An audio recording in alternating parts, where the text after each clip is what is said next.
对的，可以看到我们的赛事奖金也是对战 ST，SW 对阵 RF。第3场是 LX 对阵2D，小瓜、小初、平底。让我们来看一下 ST 可以快速的去安心的这。毕竟他本身没有什么，这黄衣是直接管都不管冒险家，根本没有去石子楼方向，选择往魔术师那边去。看一下，距离拉得很远啊，这也是黄衣的一个弊端，他还是比较害怕这种能够跟你跑马拉松的一些角色。这个时候魔术师已经转进大房，要追的话会比较困难，高低差对于安心的黄衣来讲也是比较头疼的存在。这个版本其实黄衣也算是没太能够吃到版本红利的角色了，因为其他角色它可以带移形，但是你黄衣如果说带移形的话，你又没有一个巡视者把人给控在原地去进行一个放触手的一个那个操作嘛。这里可以卡一波红光，脚下可以卡个红光，然后从里面骗。不过他没卡红光，直接下来了。魔术师反应到了，他是走楼梯下来，有飞轮，看一下，飞轮没有交。对，飞轮没有交出来，再补个蓄力刀，并没有拿到。可以，那手里还有个飞轮，但这个飞轮得被逼出来了。对，飞轮吓住了。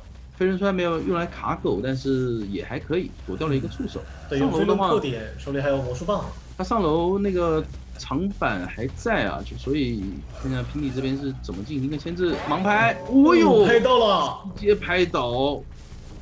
看一下密码机也是3个半台多，接近3台的密码机。还有地下室，我感觉他这里有点拖大了。我觉得最好是交个魔术棒吧，因为你上面的板子还在，你交个魔术棒再绕回大房，其实是可以牵制很久的。不过这边可能选手还是有点小紧张吧，没有按出来这个魔术棒。正常来讲，一定是会交着魔术棒去扛那个出手的。看到蛋糕这边直接过来，哇，直接下去。已经在下面了吗？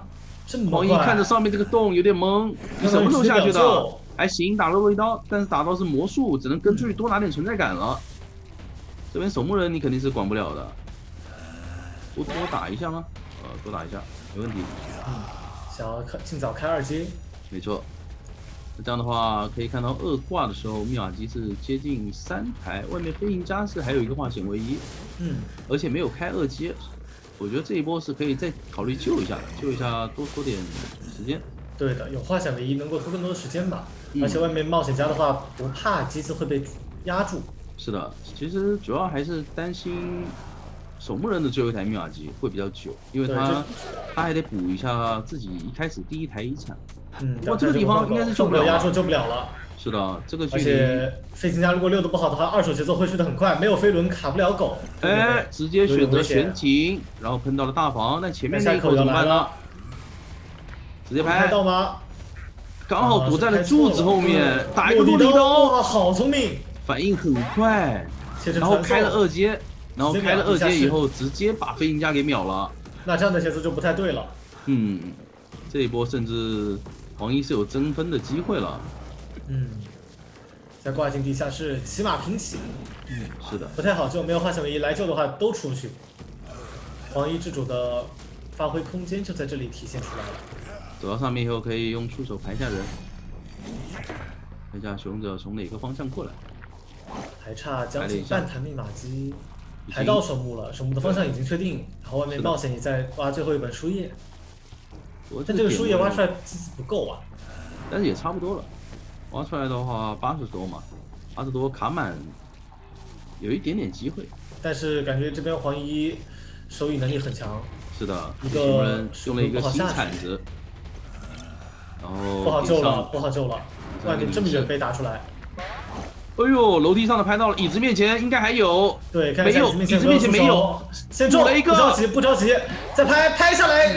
哇！怎么说？压几声没压？那准备上楼。还有出手，还有出手，打落地刀，这里得用肥胖流卡一下，拍出来了，把兵家拍倒。那2个人都得留在地下室，而且那边门口冒险家是。不一定敢贴门的，说实话。已经在点了，门快到一半，那应该是一个3抓。2个人挂上，看一下他要不要拼了。应该能走。黄衣60、70，感觉来得及，就看他敢不敢传了。这个节奏，传的话就是了，传不传？传不传？点开了，那没机会了。是的，在最后一刻传了过去，冒险家也是一个飞轮出门，好可惜啊！本来是有机会能够完成一把4抓的。这边安心也可能黄衣他就切个移形或者切个非常不错的机制。登龙门的位置，对，是对的。这手无言的魔术师可能会陷入敌方陷阱啊。先往中场走，压迫一下幽灵。幽灵的大副也是提前拉开。看一下，他知道魔术师不能追，往左边走的话，能够赶到2名求生者，到时候1追2的话，密码机会停滞的很多。看一下前面应该是能够看到羊驼，这边想躲，是有鳞片，看这波鳞片第一波骗掉，还有一成，他这个哎呦，拿刀都骗掉了，很快啊！主要是他这个鳞片感觉特效还是比较明显啊，就一下就被破甲给看到了。对，看一下下个笼子，这波笼子要怎么洗？前面是双窗，笼子会有点压力。现在飞轮还没好，这里想来一个单上8字龙，直接绕了过来，那应该要倒了。击倒，很快呀！这个击倒速度，这也是教授的弊端吧？因为他的 CD 其实是赶不上魔术师跟木偶师这2个求生者的，他的 CD 非常的长，对，所以会导致羊驼的那个飞轮也是差一点交出来，好亏。也会导致自己前期在碰到监管者快的情况下，飞轮没好，他就没有办法去拖第2个围龙。闪现想先在路易开之前拿一刀，但这波亏了呀。是的，而且是一个黑龙，自己回不去了。这个手椅，哇，这波好亏。第一波击倒没问题，但是手椅上面真的亏了好多。是的，他对于闪现距离的把控还是稍微有点失误啊。如果说那一波闪现先赚到了木偶师1波伤害，那么再放围龙去守椅子，他有机会打双倒的。有点着急了。看一下这边想拆龙，要不没骗出来。那闪现交完以后，也只打了木偶1/4的一个状态，非常的亏啊。对月来讲，就看下一波手椅吧。想强化一手地下室，这手飞轮应该是要闷在手里，交不出来了。但他的阅历值其实不是特别多。然后密码机来到3台，这个时候幽灵在中场卡，幽灵这波是可以救的。是，到时候救一波能够稳定拖出外围3、4台密码机的一个最后40%的进度。月能排到吗？脚后跟好像露出来一点点，但并没有发现。看到有点着急，他可能在想人会绕一圈来救。他担心人是从3连这边过来，然后通缉刚好也通缉到的是木偶师。对，看幽灵这样的动作是不打算救了。是的，场上的密码机是到达3台。月也是存了非常多的愿力啊，就看下一波的一个突破速度如何了。对的，求生者的状态道具都还不错。这里想提前过来拦截，但是我想满愿力人提前走掉了。高粉那边是意识到了，直接进行一个反绕，又回到了3连。月看一些不想抓，还得我觉得还是得抓他呀！你不追他的话，你就没有更好的目标了。可以先尝试消耗一下大副道具。没错。2个笼子过来，看到幽灵。这大副有2个海神怀表，这波感觉很难逼啊。得先消耗一下嘛，毕竟是中后期的一个很珍贵的道具。是的，这刀还没抽到，哎呦，抽到了，可以。就看下个笼子，这波可以考虑传送落地兜粉，再泼密码机。有点想先平地尝试一下。是个双板，笼子的话得把人拉出来。没错。有路易直接打，他现在就要跟时间赛跑了，愿力值还是够的，可以再放一个笼子。看一下兜粉手里的路易交的很快啊。等路易结束以后再打。现在想看看板，但人应该是能进板，看抽刀，没抽到，手里运力有点难以续上。那感觉这个距离要等下一个笼子了。后撤，漂亮，打倒，非常高的熟练度啊。对，这样的话应该是要让大副考虑去破译最后一台密码机，魔术师先来救一波。魔术师救下来的话，木偶师还有机会可以利用自己的路易再稍微拖一会儿时间。对，而且大副的话手里还有一个化险为夷，配合海上怀表，开门战会有比较大的压力，就看这个开门战能不能拖到了。是的，五言也是直接贴到脸上啊，这一波笼子直接拆掉，想再拖一会儿淘汰进度吗？没有，直接选择无伤救。那这样的话，密码机感就有机会压够啊。看这个笼子了，这个笼子有点极限，如果能起笼一瞬间直接秒的话，开门战还得之前再得救一波。是的，因为木偶师是没有回光返照的。但这个月应该也是猜到了密码机差不多够了，所以没打算直接给刀，选择直接通电，而且他们对于时间的把握的还是很好的。因为这时候月的传送是还没好，而且魔术师刚好能贴门，那18秒的这么一个时间，门是能够开掉，甚至大副还可以用海神怀表再来帮忙传送下来扛刀的。对，哇，现在月真的有点难受了，空有一身月力值，但是没有地方去用啊。是的，门已经开了，这一波直接选择传送，但是魔术师是能走的，这波有没有可能被圈出来？魔术师没关系，真没关系。还在里面游龙，大副在旁边，龙真拆掉吗？没关系，无言是可以倒的，因为大副手里还有化险为夷，这时候化险为夷始终会给到压力，而且爬了出去。那对于求生者来讲，这一波还拖了很久的多菲的一个绝处逢生的时间。看一下多菲能不能起来了。80%、90应该快起来了，但手里没飞轮，对，扛不了这段挽留。地窖也不在这个狮子楼这边，你看有没有失距？哎呦！还是赤道空军震慑倒地，那这样的话双方完全没有被找到车，对吧？倒车开手电，哦，他选到了墓地，你选老师还能够压到一点遗产，墓地直接出来，难道要追无言吗？应该还是追幸运儿吧？对，不太会追无言吧？追无言的话，外面2个娃娃到时候一起爽修，机子会差的好快的。哎，真追心理了？真追吗？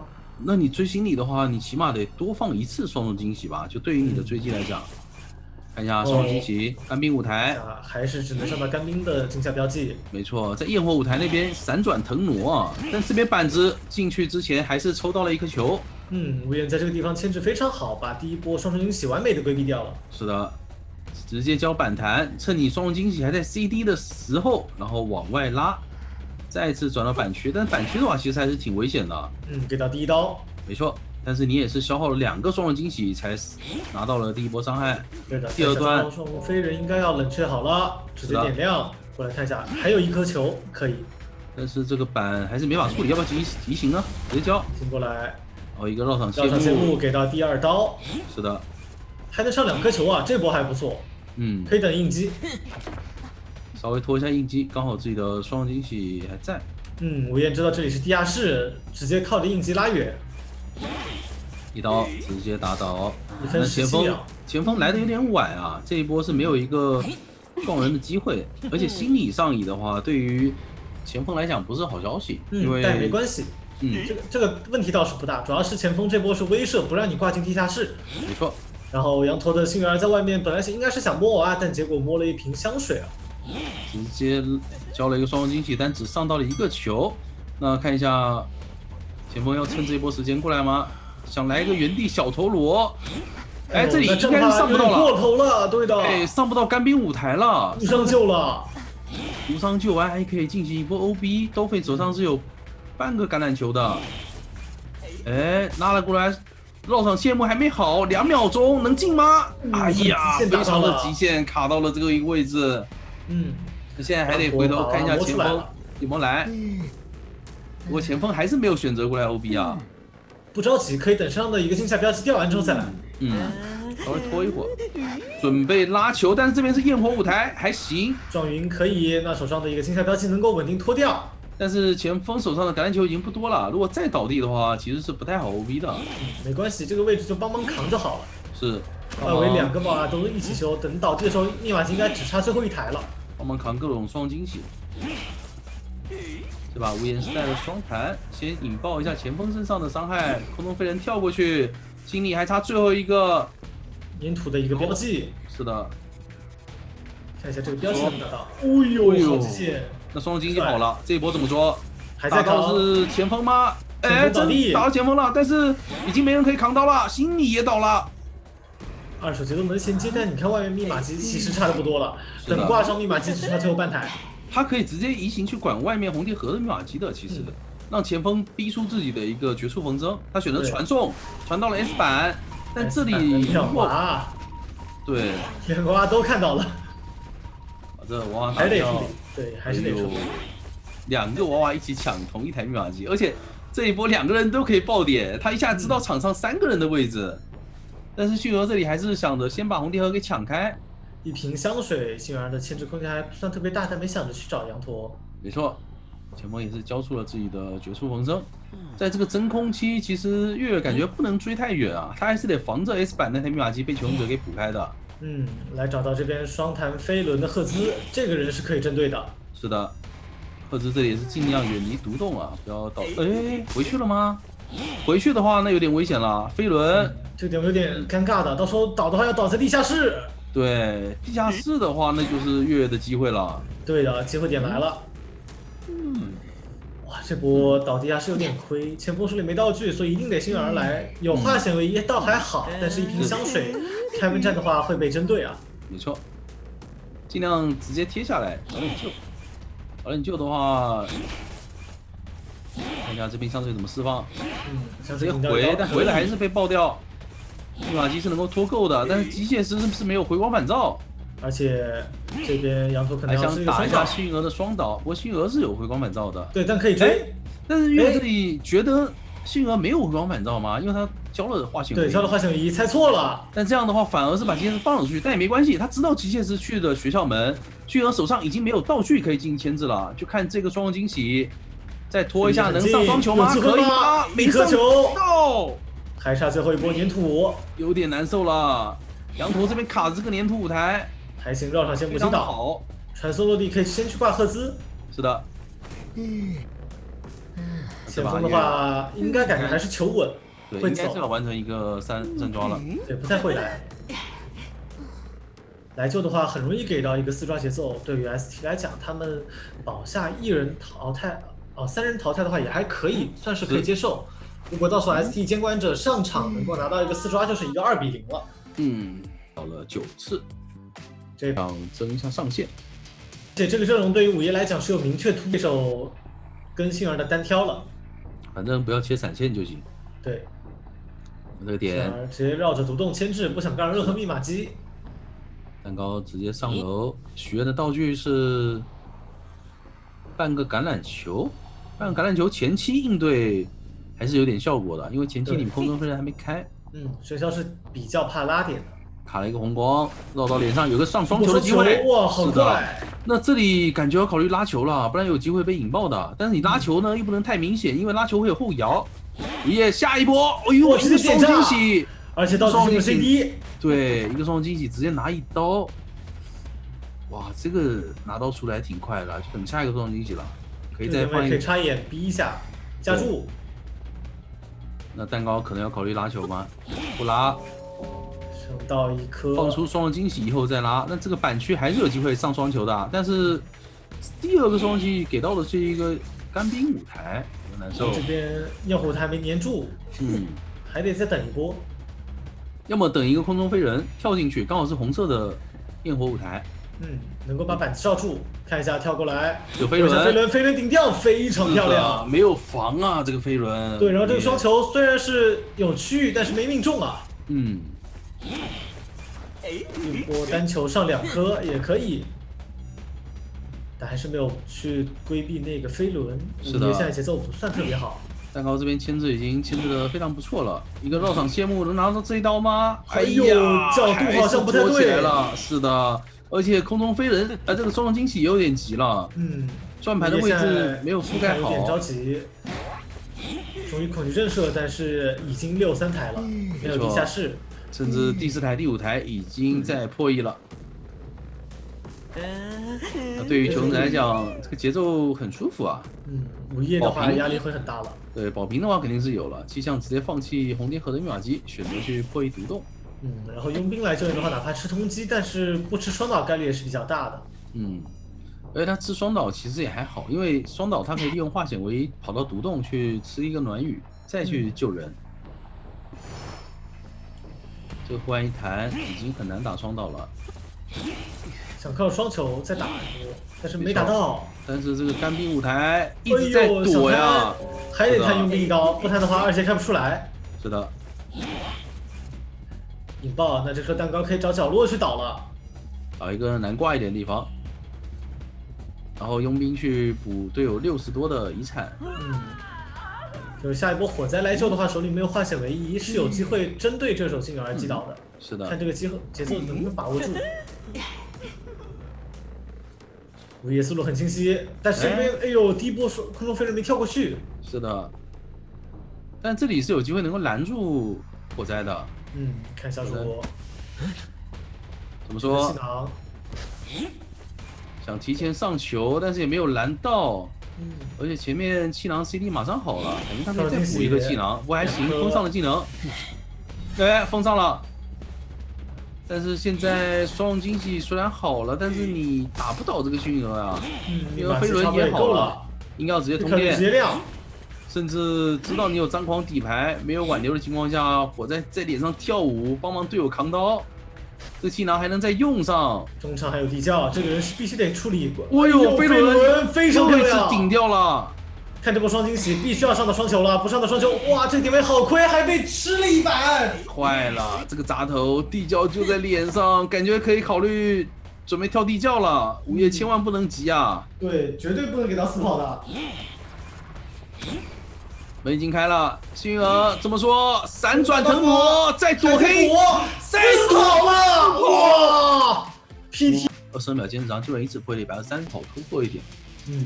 绕牵制也不错。追击的时候插眼有小作用，在控场的时候插眼也能用。没错，泛用性会更高一点。徐阳那边已经提前往小房的方向拉了。蓝星想的是先来窗口看一下，但幸而没有选择这条路线。已经到小门了，很快，安心有点中招了。对，这个耳鸣能判断出来吗？判断出来，倒还可以，但让他还能进入正常的追击节奏。是的，开局是没有那个狗和找人的一个时间啊。进入追击节奏速度还挺快的，20秒。对，插眼插出来就能暴露。那这下薰儿是可以找机会大胆翻的。护腕怎么说一下？没有找机会弹这个护腕，这个护腕其实是有第2波的一个贴墙时间的，那可能要在教堂中间弹了。但教堂中间弹会受到距离限制。也是弹了一下，补上了一个翻窗的距离。对，弹的也还是比较不错。我看一下小木屋是不是地下室了？现在飞轮是好了，哎，还真是地下室。插个眼，从里面去架它，因为外面是有回溯的，所以导致薰儿这边不敢翻窗子。他也怕自己飞轮失误，对他翻窗子出去的话，一个回溯有窥视者你是很难受的。敌人叫飞轮，顶掉可以，而且这边隐约断了，但距离感觉不太够，能进板吗？有点悬，进不去板，所以只能稍微多绕一下。1分25秒，然后密码阶是3台半左右。那这个点位挂上，对熊子来讲是可以操作一下的。可以救，这天涯前期牵制还不错。对。在中场这边插一眼，就是前面说到的一个套路，减缓一下穷者的破译。其实中场那台，我觉得甚至不修都行，可以一会儿等大户去破译。中场坐下来，往外面走，边上密码机，我看到了，很漂亮。这个砸头感觉能活出化险为夷的时间了呀！这个就是纯靠个人基本功了。没错，前面板一翻还能进入1板1窗，又得插一个眼。但这个眼的效果不会很好，1板1窗点位对于安心的歌剧来讲还是比较难受的。这个地方没有留影子，隔窗刀也没打到，很可惜啊。还是要回速博弈。但是你前面板区的那个影子没了，所以又可以回板区了。一刀没敢翻。差一点，算是比较可惜。是来到了3台半，你看一下大副的第5台只有20%多，已经是一波很好的牵制了。那中场的飞行家破译完，应该是可以直接赶过去救人的。如果说后面要继续帮忙扛的话，莫偶斯也可以考虑过来帮忙扛刀。飞行家卡的位置还比较远啊，在窗口的位置，但还好他有悬停。对。悬停可以飞过去，那现在问题，有高射炮，是的，而且断掉了安心的一个隐约。这里看一下，帮肥胖流，对，不让过，给刀，必须打一刀。那去到1板1窗那个位置的话，板子是还在的，到那个位置其实他是很难，但没有转过去啊。这边飞行家想用自己的一个喷射去卡掉歌卷员的一个隐约。是的，继续肥胖流能卡住吗？卡到了，对的。而且莫斯也赶到了，2个人进行一波接力，但莫斯来的位置比较有点极限。是的，要摸头部。如果吃4刀，感觉有机会够啊，有回光返照。对，有回光返照，但是我觉得吃4刀是能有也想求稳。也可以，这样子打的话也可以。是的，安心现在要留一下自己的这个插眼了，尽量保证看不见有技能可以用。那这样的话，飞行家还要去上一波。我觉得真可以摸头啊！当时是85的密码机嘛，对，而且大副在外面破译，对，已经破译加速了，大概就10秒的样子，10秒末师用2波路易，感觉时间就能拖出来。是的，毕竟歌剧它这种单刀型还是比较难限制这个强摸头的战术的。那现在看一下，莫尔斯去点小门，飞行家在墓地进行一个牵制，这里手上还有一个喷气背包。想要秒这个翻不翻？飞轮顶掉很漂亮，这个木压得非常好，没有回速，但是喷气背包有点尴尬。对他喷气背包强行交叉，他是预判的可能要回速，所以第一时间交了那个喷气背包。看一下这边没选择第一时间切成传送传过去，那这样的话应该就是一个保平了。是的，这里挂上门也是开了，这传送已经来不及了。有点晚了。那这样的双方保平。在第3回合上半场保平肯定是够的呀，那回光返照也是可以，会多一点。空军可以考虑面对空军的对局，有的去中场先干扰一手幽灵，然后顺便去压一下羊驼的位置，因为羊驼点位肯定是要拉点的。直接去花园，羊驼已经拉到了中场啊，这个距离拉得非常远。对，看到羊驼这边天赋带的还是非常常规的。狂暴加上踩板。但这一波干扰的话，干扰了很多人啊。古董商也在跑图，跑到了小门，哎，绕到脸上了。这波撞脸可能要逼枪。看一下猫咬到，要不要沉默跳来一手？沉默跳非常漂亮，割双刀吗？没打到。那这个割双刀没打到就亏了呀。不过也还行吧，毕竟自己兴奋是拖好了。对，看这只猫，这个长窗是比较难骗的。羊驼在这个点位牵制。得把羊驼给骗出去。对，但月这边身位给的没有压力很大。是的，看羊驼这把枪，大空地可以考虑开枪，但要赌兴奋的可能性。有飞轮，所以直接交飞轮顶掉，又废掉一只猫。直接拒绝博弈，很好的想法。没错。这个跳过来晕到。翻。这个热刀还是会拿。他现在。其实也可以考虑不去交这把枪了。对，因为无言又来宝了。看一下前面这波接上气囊之后，月交不交技能？如果月不交技能，那基本上就兴奋。羊驼这边肯定能猜得到。哎呦，又堵了一个气囊在那边，但没配合上。出来了，对，这沟通有点问题啊。这个感觉那边气囊堵住了，你直接往墓地里面钻就好了呀。还要再翻出来的话，很容易就像现在这样给到刀的。2个气囊，这2个气囊感觉已经保得很好了，但是无言还要再收一波，亏节奏了。是的，收一个打一个，亏一个气囊，再让自己损失大概10%的密码级进度。这里还有在吃炸猫，哦呦，好亏！这边吃到炸猫就亏的不止10%了，30%了。我觉得直接去墓地吧，直接去墓地破译了，这台一会留给守墓人修了。但你看古董商也来，场上没有人在修。对，密码级震颤，把人给顶了出来，直接掏。他可以打一手针对，那应该是无伤，无伤就一波，倒还好。对，但不管怎么说，至少有3台密码机了嘛。想让兜粉来操作，但提前猫咬到了，空军的一个换小叶时间差不多。一个飞轮，先顶掉这一波沉默。现在的想法就是让兜粉来把这个兴奋逼出来，对，然后看看空军这把枪能不能交。他那个位置卡的还是挺安全的。还是咬到了吗？咬到再炸就好。但是你沉默的有点早啊，沉默的有点早，还是有机会给你打下来的。这边看一下能不能赶得及。但是周飞还是防了一手，怕被打气球刀。对，没办法，挂地下室，挂外围也可以。是，但是至少也是拖的月2只猫的节奏嘛，对于球子来讲是完全可以接受的。接下来就看这边兜粉能不能把这个兴奋拖出来。对，刚才救下来是3台整机，那这一波挂上以后，可以看到1台50，1台30。这只猫已经马上好了，淘汰进度很极限，想扫一下。对，疯狂掏，哦哟，这个手速很快，引一下，把猫拉回来。但猫都在脸上，一只猫消掉了。是的，下来直接交枪，但是还是晕到了，2个人站在了一起，兴奋是逼了出来。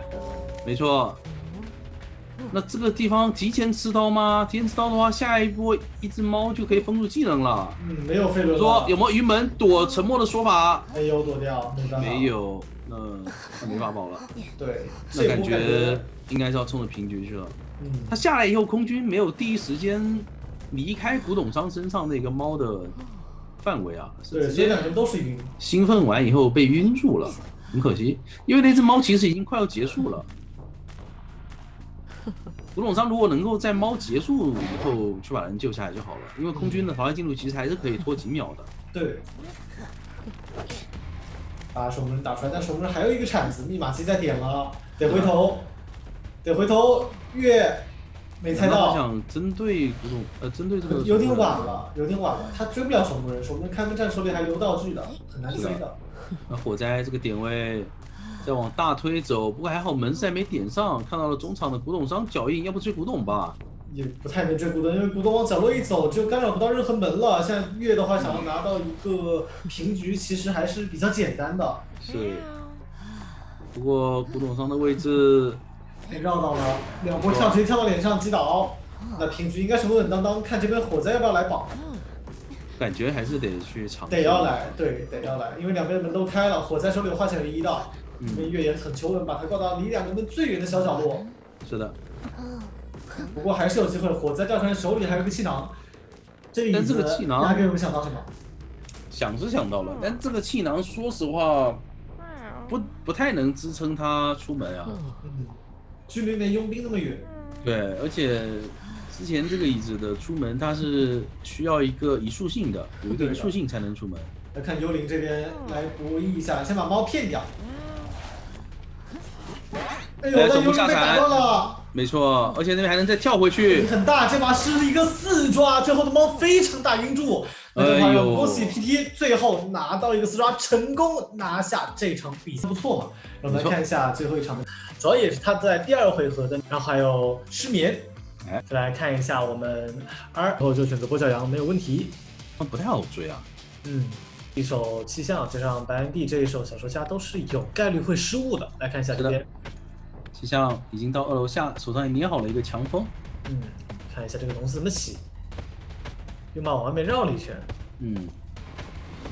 金板这刀是拿不到的，因为这边是有韦伯的。对，那也就确定这边气象手里的天赋会携带了一手飞轮。先抽到一刀，哇！这个博弈可以啊，是的，还拿一刀，哎呦，捏好了一个风，但是放得非常准啊，他这个围龙就没有机会能够交出来。对，弗雷迪这个熟练度很高，而且这个时候是有龙月的，看一下，板子有一个龙月的机会，很求稳。对，2块板子全踩了，没有第一时间用月龙去赶距离。他选择。有马手里有强风，这个强风是可以有机会推的，推开了。推开以后再反向钻，用飞轮继续躲一下，还是被闪现给击倒了。刚刚好，马机3个半多。选择挂在墓地，这样的话，穷者不管从哪个地方来，都是有可能被拦的，全是空地。但好在说气象手里道具还算比较多，救下来是有机会能26的。是的，冰场卡的位置比较远啊。卡到了红蝶河里面，那这个点位感觉很难卡半了。他拖这么久的话 ，Freddy 手上的那个月逆值是满的，他直接无限包你，你怎么办呢？不打，甚至他是在外围打的，那这边可能要钻过去拆龙了。对，哎呦，钻回来，钻回来了吗？哎，为什么会钻？不太能救了吧？而且他自己还要倒啊，他为什么会钻回去啊？对，冰川的飞龙好大，飞轮规避了一下。那另一边也得去救了，而且这边2个铲子都交完了。没错，那现在 Freddy 可以回去守乙了。他刚才在那个地方就不要放手啊，直接拆龙，还有点机会能够赶过去。但是你放手的话，就没有太好的办法了。直接拿刀，而且这个点位月逆值还是很足够啊。强风，哎呦，但这是一个替换插刀动作的一个强风。对，还是截擦了，好亏。那这套 Yuma 要直接淘汰了，没有人能够保他。2手节奏会再起得很快，而且你守墓人是飞轮加化险为夷是非常明显的，因为你飞轮已经交了，那你没有化险为夷，你会来救人吗？你不会的，你肯定是有化险为夷，你才会想着贴近你。对，那这一波守墓人2个铲子全被逼完，还没救到人，接下来你就有可能成为那个突破口了。可惜的是，弗莱迪并没有携带一个通缉啊，如果带了通缉的话，是有机会能够续上节奏。这次又耳鸣响起。守墓人就在脸上，看到好像排到了。守墓人是摸不起来的，先打小猪家一刀，没错。阅历值并不多，但是闪现也快好了，等下一个笼子基本上就可以打倒守墓人。密码机差2台整的，而且确定守墓人天赋，你守墓人总不可能不带化险为夷吧？是的。飞轮挽留啊，飞轮加上化险为夷的一个守墓人，一定会针对。那求生者2台整机需要补啊。密码机进度完完全全不够，小说家的天赋也暴露过一个了。再找这边没有人，但是这边要5上救了。看一下呀，连救下来了。怎么说？要闪吗？想先尝试抽一下，还是直接闪了？直接闪。找 CD 吧。就防止夜长梦多。我这边把你打倒的话，直接切传送，开门战传送也是好的。而且也猜到这边冰川的一个飞轮差不多好了，如果再等的话，他那个飞轮准备好是有机会能够规避闪现的。是的，而且还压住了小说家的一闪。小说家又要跑图，这甚至有机会能把他秒了，来一个超长龙，把人换回去了，回头击倒，非常漂亮。隐喻都没有交出来，这下兵败如山倒了，感觉要冲着4抓去了。这个人是可以不挂的，牵回来看一下有没有耳鸣，没有耳鸣，那准备到前面椅子把人放下来。是的。有耳鸣了，可以放下来，因为小猪家这个位置其实离密码机也挺远的。对的，位置大概探出来了，过来排一下，不着急。哎，被车撞了，连这个位置被暗算了呀。是的，没有注意过马路的交通规则啊。排一下墓地没有人，把笼子拆掉再回头。现在是完全不着急啊。墓地红蝶和一排应该是要冲着独洞去了。阅历值都快满了，但他想先排一下甲门。后来再排没有人，不着急。回头去门口再看一下，门口也没有人。那这个人会在哪儿呢？其实也就在最后独洞方向了，所以这个弗雷迪就往独洞方向去排了。密码机差的也挺多的。他还要去墓地，好像也没有。那直接去独洞吧。独洞再不去的话也不用去了，再不去都爆乌鸦了。对，看前面耳鸣起来，那确定了36米过来，直接一个魔术棒。是的。看一下连这个位置是有一个比较大的博弈空间的。那这里可能要拿到了平地。飞轮被破掉了。是的。再交出第2个魔术棒。没错，点位是被架住了，回头主动钻过来了。对，主动钻的八字呢，回来直接给到1刀就好了。他主动钻到监管者脸上。然后白兰地刚刚是不是还在修？但是好像没有时间看，就白兰地这边应该是没有注意到的。牵过来看一下，耳鸣马上要起了，先把人放下来。白兰地这个位置是贴边走的，所以没卡到。好像看到了，看到了，这个地方应该是能够看到的。飞轮想要隐喻砸头，比较难。对，没法过去。哇，封住了近板的一个位置，然后直接交闪，非常的果断。而且他这个闪现还是闪过笼子拿到的这个倒地。是的，是的，还是比较大的一个修炼度，然后再把人传过去，直接挂上，顺利拿下一个4抓。弗莱迪在第1回合就打出了一个4抓的好成绩啊，真的非常棒。哇 ，SW 这边上来给了一个下马威啊。治疗1次牵制了55秒。这个阵容倒是没什么问题，但是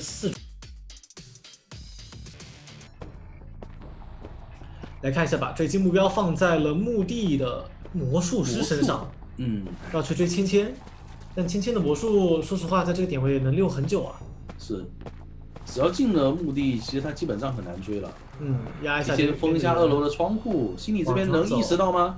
心里猜到了。是的，也是听到声音了，所以往双11下面直接跳。距离要挺远，呵呵这边还想着反绕，没有，还是要去硬找，要去找聘。对，找了半天，还是回头找到了先知。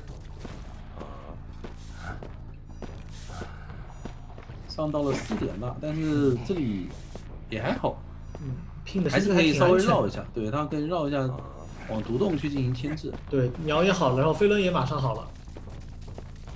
大夫提前放手，但这个熟练度还不错，上了算比较常规的辣。预判吗？直接预判跳下去，那他要没跳你不炸了吗？你还得再走那个门再上来。对。他这里是完全没有视野的情况下啊，他去选择把鸟骗掉了，可以。那这里有一波直接丢一阶蜡团定住的机会。看看有个飞轮，这个飞轮能不能规避掉这个蜡板？规避掉的话还是比较好牵制的，因为这边的板子还没用。但是蜡要掉了，前面一直在绕这个角落，所以导致他熟练度很高，给到第一刀。有一个让他砸，这样的话你拉不开距离，而且身上还会沾蜡。这波拼的话砸板倒是有点亏了。对，我觉得感觉直接拉上楼上会好一点。而这个博弈再次被猜到了，哇，真可以啊！仿佛开了上帝视角啊！赫退这里有一个飞轮，怎么说没顶掉，白也没下成，那有点难受了。这个击倒节奏还算可以。对，不过还好，因为毕竟这把求生者是只需要真跑一个嘛，场上密码机遗产其实还挺多的。就看大副接下来的这波救人吧，来的比较早，能不能喷出来？第2段表也摇了，很稳，身上蜡也算比较健康。是的，只有12点，提前摇，第3段再次摇到，要卡着，但是这个时候先知看一下他的进度条差不多了。是的，这淘汰进度有点危险了。但没关系，还有一个博弈空间。能不能打个震慑蓄力刀？哇，半折下来。是的，这个蓄力刀想卡那个淘汰进度，但是大夫这里也意识到了，你这是一个蓄力刀。那这样看的话，其实 SW 这边超级稳啊。看上去没有一个4抓节奏。是，先知的第2只鸟也吸了出来，直接开火蜡被砸头，烫倒自己，反应非常的快啊！赫退这里，但是对求生者来讲，这一波是可以卖掉的，把这个先知给卖了。虽然飞轮还在，但是求生者只要这个先知挂飞，外面那2台50多的遗产是有机会开掉的。然后只要打最后半台的遗产机就好了。哎呦，车没注意到了，专注搞破坏，没有注意电车哥哥。那这里心里倒过来，好尴尬。对，他想去救了呀，他想去封蜡，想去封中场的蜡，但中场的蜡也没封到，然后化险为再一套，扛到一刀。是的。那这里看一下 Ping 能不能利用这个飞轮多操作一会儿。第3只鸟是已经达到了60%的进度，而且手里还有飞轮，看这个飞轮要怎么规避这个蜡了。顶掉，非常漂亮，可以。隔窗刀也没打到，没打到，那有机会能把鸟吸出来。这个飞轮是一直没按一下就发挥了这么大的效果，这个鸟80%有机会吗？绕一下85的封板，已经没法再翻回去了，板子直接被架住。但是密码机通过这一波的救援已经够了呀，甚至还可以给队友说一声他没有携带挽留。对，这把甚至有可能要争取一个3人3跑。对，看一下地窖的位置在墓地门口。移形直接移墓地门。落地，芊芊在这边等着了。是的，也是提前往墓地里面拉，学校门在点，而且地窖的位置就在墓地。就看紫菜能不能快速贴到门口了。芊芊在这个位置牵制是有压力的。没错。而且紫菜那边他路过墓地，他一定会跟这个魔术师报一下，说这里有地窖，对吧？你自己一会儿发挥一下。没有挽留啊，你这个蜡块可以封窗，可以封门，对吧？但是你封不了地窖啊。对呀。怎么说？队友能出门吗？提前交了一个魔术棒，手上还有一个飞轮呢。2、1，门要走掉了，看一下飞轮没顶到刀，能爬出去吗？到了障碍物上吗？有点悬，爬出去了。哇，又是一把。这局求生者 SW 兄的火车刚才往大方一放，也不好去找紫菜。所以这一波的追击果然是冲着火灾去。火灾紫菜啊，他不能往3连去，所以先往中场。第一波利用废窗的一个窗加速，直接转40楼。对，那40楼这里这个气囊可以堵一下中间的这个拱门。而且堵完之后自己还有个加速，看一下，加速出去了。再进到小你看房。它这个拉点就是非常公式化的，你到小房以后，你的下一个气囊又可以帮忙自己弹射，再拱一波。在楼梯上再放一波，如果你要反绕的话，就堵门了。是的，后退那边是来了一波反绕，阻止了紫菜利用一个反弹拉到楼上的一个操作。但你这样的话，他还是交出了这个反弹啊。哎，断影了，这波失误还挺大的。后退要不把这个球清了吧？那有点难受了。这个地方可以安全的转进这个双板区，这个双板区你是必踩的。闪现好了，但现在一刀没给，可能要闪开了。找机会闪开，然后把人给逼出板区，还是怎么说？先回速，先给一刀。那边可以再利用气囊回到角落啊，就可以多拖一会儿时间。不过这里后退预判到了。反弹是没好，想预判，闪现空了，真预判到了吗？我的天！对，然后回速还在 CD， 哇，那紫菜又能牵制一波，而且这里绕一下还有窗弹，这波窗弹是拿不到刀的，气囊回去再接气囊接到了，弹出来了，哇，紫菜，哇，窗弹加反弹，这一两波牵制，对，又转进安全点，这个点位再博弈一下，又能拖20秒。是的。可惜最后是一个慢翻，如果是一个快翻的话，感觉又翻过去了。对。然后外面的救人位佣兵已经到达了70的密码机，相当于3台了呀！10米过去一补，场上就基本上没有遗产了。是的，你看第4台都已经30%了，佣兵只要保证自己能够救2波人，那密码机是够的。因为火灾它甚至是有带回光返照的，就一个单双弹牵制了这么久。而且你想里面的气囊还没清理掉。科推这波还是有隐患的。一会儿化险为夷冲过去把那个气囊给收了，然后下波再交这个气囊来牵制。那和退不炸了吗？这里正常拿一刀救下来，有可能让佣兵去补古董商的机制。你看把气囊气一放，把佣兵去补古董商的机制，古董商救完人以后来帮忙进行一波 OB。或者说，就古董商干脆不来了，佣兵把自己的70多的遗产补开，修完然后再救一波，这样的话其实也够。77、80了，不过里面有刷椅子，里面刷椅子的话，刷椅子那得极限一点。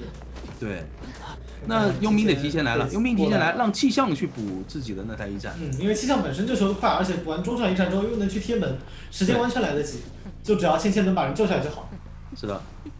但这边喝醉排得很精准，排到了。不过有2个护腕，感觉还是有机会的，能弹出来吗？弹出来一个 ，OK。那这个地方持刀已经很危险了，对，稳救了。然后这个护腕不失误，好吧？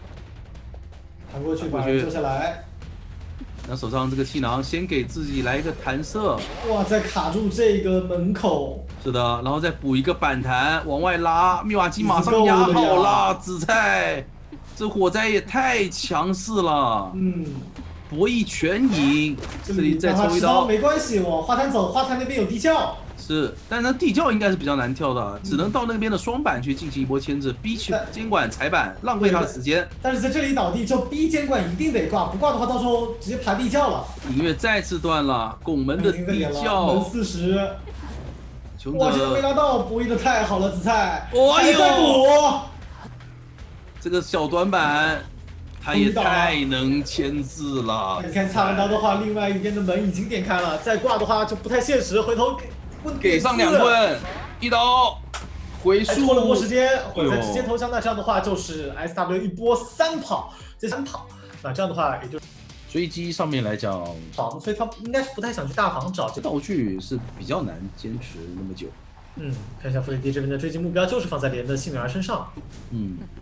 幸运儿的第一个道具直接翻了把枪，想在前期对利用枪来有机会的话断一个影月，那是最赚的。看这个位置有没有防？没防，枪命中了，但是没断这个影月。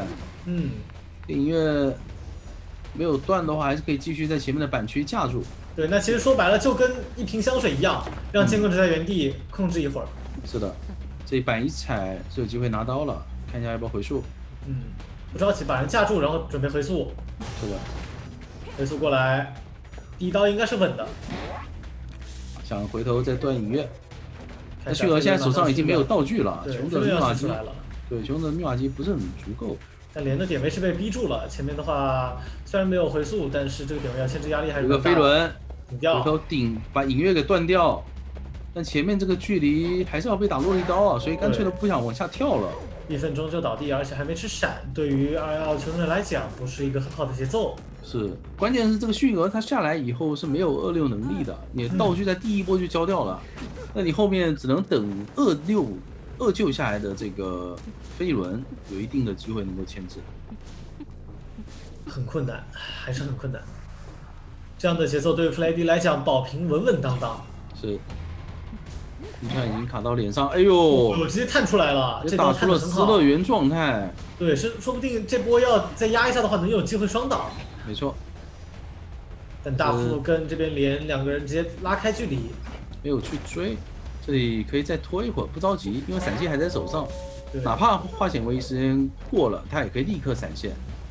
更别说这边连还没有吃出这个闪现。再加上这个阵容是没有 OB 位的。真的想不出这样的阵容要怎么样去打一个多跑。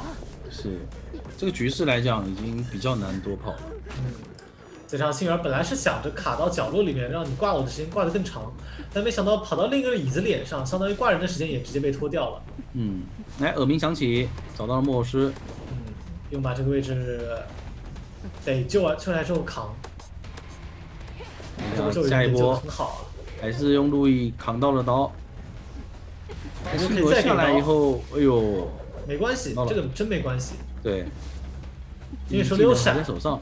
对，闪现看一下，骗一下，闪现击倒，稳定。那现在场上的密码机是接近4台，他的开门战是有机会可以针对这个机械师或者木偶师打的。对，说白了，这局弗雷迪想要赢很简单，他基本上什么都不用干，站在密码机脸上，等到开门战手里闪现再淘汰一个就可以了。没错。所以现在压力也会给的非常足，要求求生者一定要溜得起来，而且道具还不能消耗特别多，在开门战一定要有防这个闪现的能力，是很困难。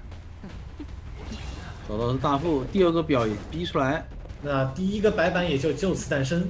哎呦，这边找的位置还挺准的，又打出来了！哇，弗雷迪这个歌剧员熟练度很夸张啊！是的，这把甚至要奔着多抓去了。中传密码机不给你修的，他把人大副打倒，然后逼他一个绝处逢生，直接出来管外面的密码机。对，莫是没道具了，牵制不动，该倒了。都交不了。哎呦，雪上加霜。然后这个时候开门战1个没道具，1个没自愈，很轻松。而且这边还要压1铲。对。求生者没有化险为夷的情况下，这台密码机带不太走。白兰地那边控制娃娃去把大副摸起来，让一个大副的绝处逢生能够省下来。但现在还是那个问题，谁来救？机械师呗。但机械师救完人之后，机械师也自身难保啊。对，这就是那个问题啊！你没有化险为夷，就算这个莫尔斯可以交路易，但机械师你是交不了的。看一下这边弗雷迪就想着守密码机，他觉得大密码机我就追谁。他觉得大副是没有那个绝处逢生了，所以想着来先把他给打倒，省事一点，等于把你们人给挂飞了一个。对，这个倒是无所谓，谁修密码机我就追谁就还了，就守着密码机追就好了。是。然后去在开门战之前尽量打多的一个换挂，这个真的无所谓，因为大副没道具，我手里有闪现，怎么打都是个平局。弗雷迪现在打得很放松，看得出来他自信心非常强。思路也很清晰啊！这地方再交一个路易，往椅子边上靠。第2个路易也交了。那你这个时候，优马不救吗？不救的话，那优马也很危险啊。对他想配合这个娃娃来救，就勾引了一下，想让娃娃回头来掏。那现在优马更靠近密码机，再去追优马，大副没有过来抢点。然后机械师那边也爆点了，还是想守密码机。但是别说抽第1道没抽到，场上遗产还挺多的。还在骗。但这个遗产多也得有人去修啊。现在问题是弗雷迪控着让他们没有人去修，是过来摊了一刀这边机械师之后再回头木偶师上挂，没有人的救。人员半状态。那在这种情况下，是要奔着4去了。但密码机还修不了，他有底牌，他直接踢了其实也行。没必要，现在弗雷迪大权在握，完全不着急。莫斯马上就要挂飞了。等到挂飞木偶，这局就可以宣告 SW 获得胜利。但现在的话就是弗雷迪个人秀，完全不着急。没办法呀，出掉机械师，必须要来换。分都没出来，因为你这边挂飞一个人的话，你这把就等于已经结束了。但是换的话也是没道具 help 上挂飞。是。看一下这个闪现，其实这个闪现可以交，但想着求稳，不想人来修这台机子，给到一丝丝机会都不给啊。是的，把道具骗出来也可以，然后再回头去管机械师。是的。因为机械师差不多要交自起了，机械师一旦交自起，你中场这个点我就人机双手过板直接抽倒，非常漂亮。过板刀。那现在再冲出去杀，没错。现在外面的人位置还都挺尴尬的，说实话，就这密码机一直被守着。哎，莫斯在这个地方，感觉直接交闪都行啊。对，道具也打干了，状态也打干了，没得打了，真的。是的。再加上绝处逢生已经消耗掉一个，凶者一个上挂飞，一个没道具。但是这个弗雷迪还是想先来处理一下大副，处理谁都可以了，因为两双手都在地上。没错。再加上一个人倒着，没有绝处逢生是根本打不了的。啊，莫斯先挂飞，然后再回去挂大副。那这样的话就是 SW 弗雷迪顺利的拿下2场4抓，并且以2-0的最后的一个局势获得本场比赛胜利。哦哟，非常的精彩。而且我们还没看到弗雷迪他的一手聂西呢。我感觉应该是看不到了。就明天跟他们对战的队伍，我觉得应该也不太会放出他的聂西来让他使用。说实话。那么让我们再是的。那4抓非常的来选他跟麦克关系非常的好啊。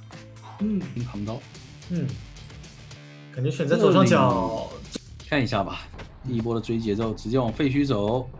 废墟这边艾菲娜已经开始蹲了。对，熏油上来翻的是一个香水，那很难受了。对，这里已经被架住了位置。这个笼子也不太好起啊，直接给刀。先拿一刀，这个香水也舍不得交，感觉还是想用来回那种半格的那个状态。对，那这样的话，尽管省下了很多的愿力啊，这地方可以放个单向龙。直接放个单向龙卡过去呢，还是怎么说？单向龙求稳过来，先平地给刀。恐惧震慑，这个身位架的有点难受了。本来是平地拿一刀都没事的，就是不太对吧？他把一切的细节什么的都叠加在一起，才会导致这个震慑翻窗倒的。就你要是满状态，你这个翻窗是不会倒的。那现在的话，医生也得过来了，医生要来打团了。以前一刀给到一刀，哇，好高的顺度！这个战术预见，哎呦，2波预判全错，非常救不下来，那完蛋了！这里医生再过来救人，得扛住这一刀啊！对，扛不到针对的，秒了，就可能被打针对的。阅历也够，这刀可以出了。怎么说？能打到吗？想扛，想硬扛。正常给到医生，侧刀打到医生。那我觉得这时候可以处理医生了，要处理杏儿也可以。哎呦，但医生到时候躲掉一波，是的。但是你医生这边没有回起来，所以他不敢过来扛。那他只能等下一波了。还是要再下一波，应该会顺路把骑士给摸一下，我感觉。哇，这脖子真可以。但现在骑士的话在另一端，等一下他的绝处逢生，对。但是感觉是绝处逢生得交啊，交完以后出来战术预见，这样的话好打配合一点。对，看一下下个笼子。要摸了，先摸人 ，OK。重新摸起来，哎，恐惧震慑，把战术把容易共鸣的骑士给打了个震慑，对，而且过来一个针对刀，还又打到了杏儿，这里感觉要强摸了。看一下，想骗，还在骗，牵起来了，能砸得板吗？砸不了，不着急，等笼子自然消失就好了。看过来，给到气球刀，不打白不打呀，这一下怎么过来送气球刀啊？是的。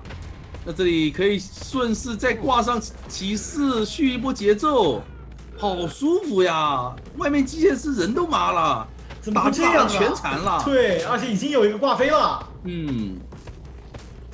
根本没人修，可以正手必救。杏儿的香水是不是从头到尾都没交出来啊？就好像没什么机会交。对，再放个笼子。第一波吃完震慑的时候也没机会交。是的。那这里直接开宝了，过来，单出一剑出刀，预测了一个非常好。这要直接打医生吗？医生还要操作，再起个笼子，看一下抽刀，闪现直接击倒，很果断。而且这里把医生挂上，你只能派机械来救人，对吧？骑士也走不远，他现在手上是有愿力的。36米龙，看一下要不要追一下，追。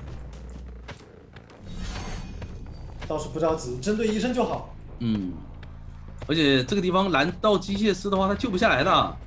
这个波张手里度很高，可以直接给刀，然后手里又有一个后撤步，看这个后撤步。救不了了，12米的笼子后撤步刚刚好到脸上，看一下把人转到另一边。是的，拆龙来得及吗？拆掉了，还行。那这波救下来的话，医生可以再拖一会儿时间。然后看一下医生这个状态能不能打回来吧。先拿一刀，但是可以回到一半，可以回到一半。哎，砸了个头有点难受了。对，是的，这一波砸头的话，医生可以回满，甚至还要摸机械师，有点夸张了吧？机械一个飞轮顶掉一刀，很快。那这里可能要想办法把机械师打倒，不要处理机械了。对，然后这个时候你要再摸的话，我再处理你医生就好了。没有关系啊，你换挂你就换挂呗，反正外面的密码机是不够的，对吧？你爱摸就摸，你这把就算把针摸没了也无所谓。把手摸出火星子的监管者也不慌。对，因为外面密码机是一直停滞的呀。对啊，没手。你这个医生其实整场看下来，可能一台密码机都没修到，修的人反而都比修机多。这里还想来不着急，还能再等一下愿力。对，不着急。可以追你。哎，不追医生吗？反正2个人都是2挂，追谁都行。一个单向龙，直接打倒机械。因为怕机械到时候出去还会再修。这样的话，医生把他锁在这里就好了。是的。路过去挨一下，路过去挨一下。给医生好惨啊！是的。但他这里也可以把机械师上2挂。看一下，再掏下来能扛到吗？没有扛到这一刀，倒是不着急，慢慢拖，没敢摸了。再把机械挂上，笼子消失，传送落地，直接去找骑士。对的，这边就把机械师把医生放在外面让他破译了。这个医生不着急，我最后再来处理你。是的，哎呦，一个飞轮再顶一刀，笼子能消吗？没消。还是拿到了半血，是的。这个点位愿力值还是够的呀，只能先拿一刀呗。打一刀。骑士也没办法牵制，手里没道具了，状态也不够，再过板顶一刀，漂亮。虽然还有绝处逢生，但是密码机完全不够啊。而且不要手上的愿力非常的多。对。接下来就是医生的牵制秀了。看一下他在回角阳的追击下能砸多久吧？哇，好快的回状态的速度。但博将这边拿刀的速度也不慢啊。是的，他就原地一直站着，一直狂扎，但是最终还是被打倒了。3个笼子击倒。就是他虽然说回状态确实回得很快，但其实，在被追击的情况下，如果说有队友能够帮忙扛一下，他是有一个很好的回状态的一个环境，但是他没有，他这把一直处在一个救人的路上。对，是他去保别人，不是别人来保他。对，这还是比较稳健啊，把医生先放了下来，回来再管骑士。对，那这个4抓小尾收入囊中。对，那边医生是有机会能够起来的，看一下。有点难，手里可以直接起个12米笼子，能够到脸上。是的，80多的一个。刚好起来，但没关系，有笼子。提前放了一个笼子啊。笼子虽然直接击倒，哇，这个速度太快了。上来直接完成一把4抓。这个击倒数据也很夸张吧？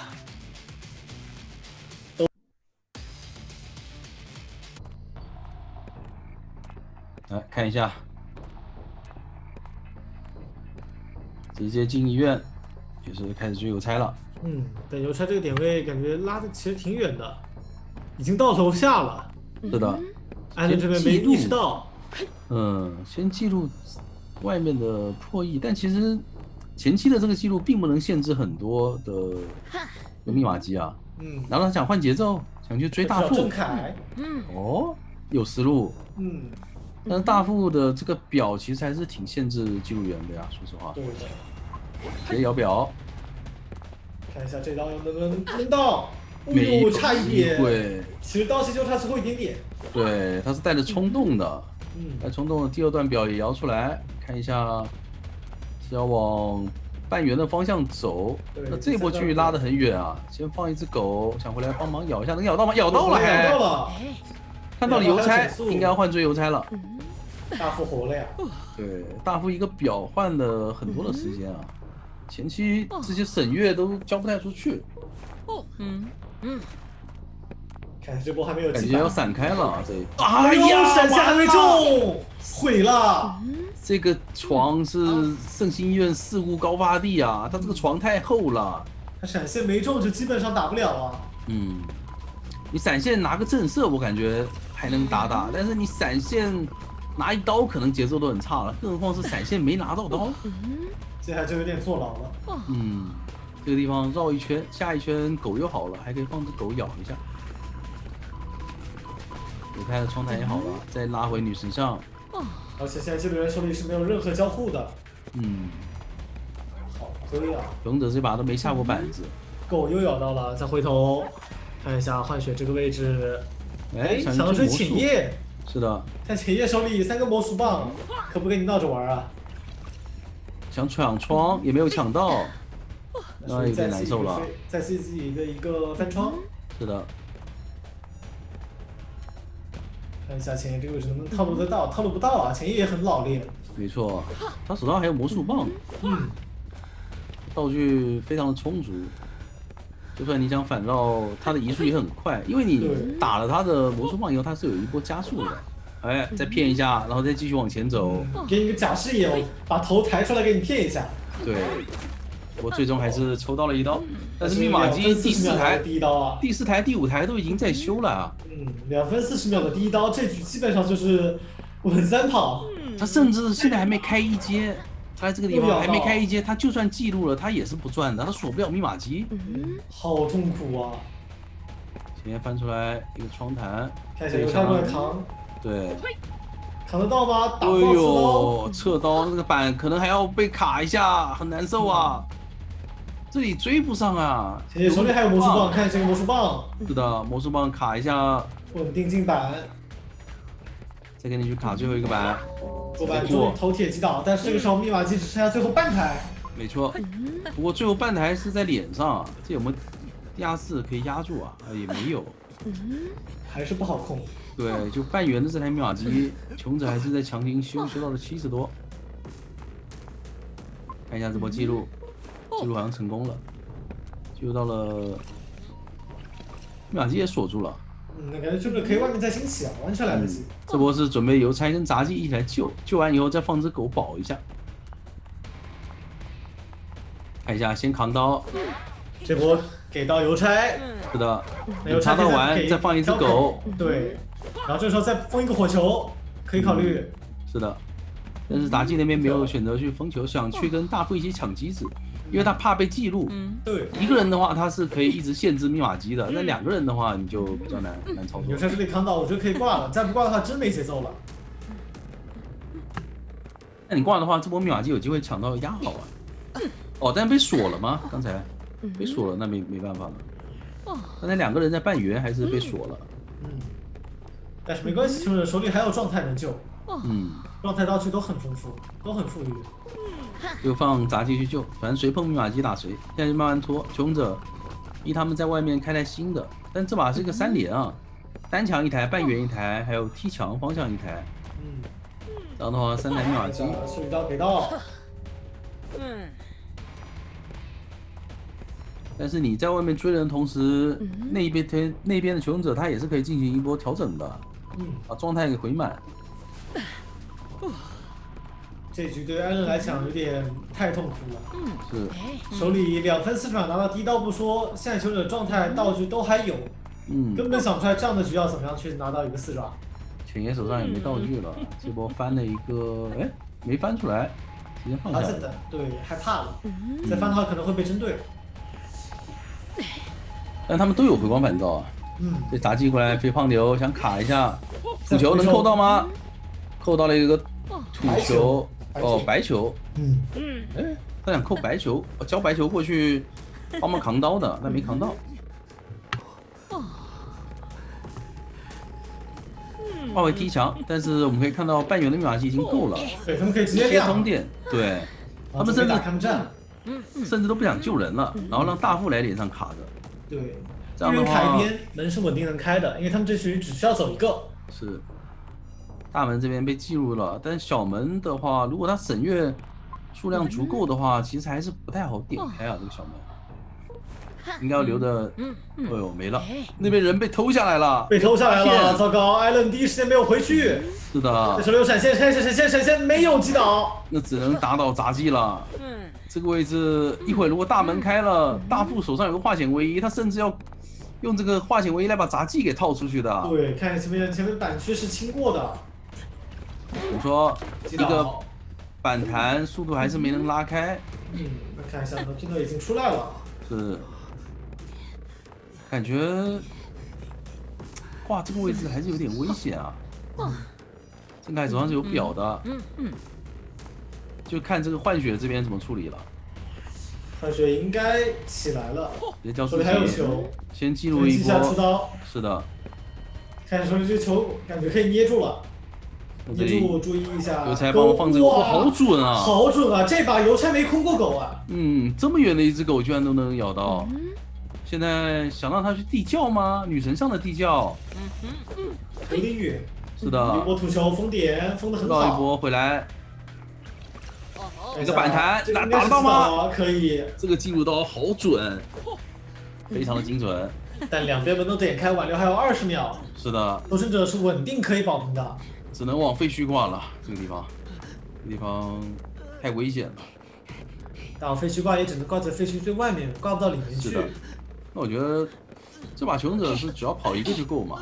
对，他们难道还想尝试一下？想要去争一个多跑吗？赶紧再记录一个。大副手里还有化险为夷，看一下这个化险为夷。他在记录一波出刀，稳救啊！打到的是杂技。摇标稳救。而且杂技手上还有球，感觉能出啊。应该是能走掉的。现在感觉得去打大副了，打大副，最好是打大副。感觉来不及啊！杂技跟邮差一起去扛，杂技手里还有条狗呢。是，刚好成功出门，顺利3跑。Pino point 了120，然后限制了120。就来。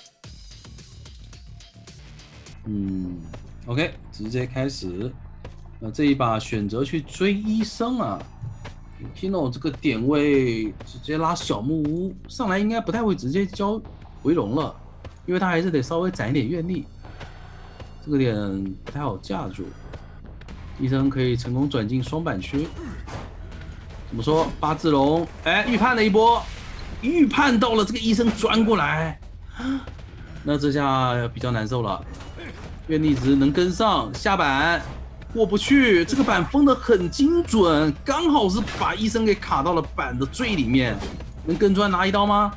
看一下有点极限，没有拿到，那这里还可以再拖，这一波甚至 Nokino 要直接回满了。强行翻板，博弈哦，这刀还没拿到，有一个板弹。是的，回头再吓唬一手，那前面要进板了，进板这一波感觉包回上的。回头下板直接已经扎满了，他已经扎满了。对，现在可以考虑用飞轮去顶掉这个笼子了，笼子还直接消掉，哇塞！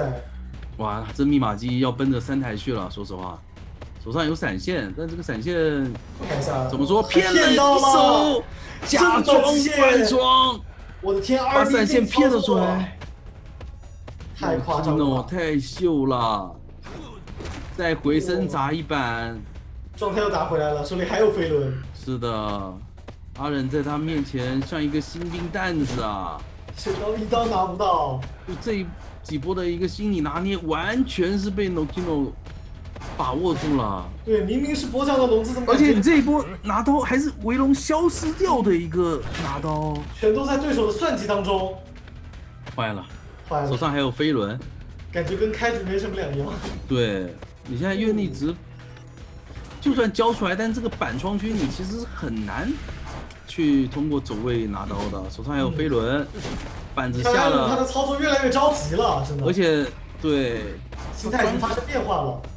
哇，一个飞轮再次规避掉，还能再钻，有板，太极限了吧！还能再秀，而且这波甚至要把自己砸满，砸满以后又是尾龙消失以后拿了刀。对，最恐怖的是个密码机啊，第4台、第5台都已经在修了。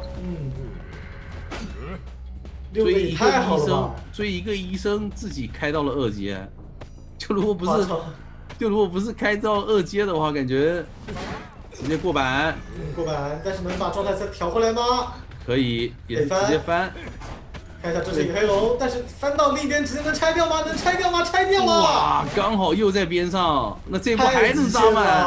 不是，他一个人要6道通电了，地窖就在中场啊，2分地窖就在中场，2分50秒了。单人牵制3分钟跛脚羊，有点太离谱了，说实话。夸张。已经直接通电，那这波翻过去要直接再把这个笼子拆掉了。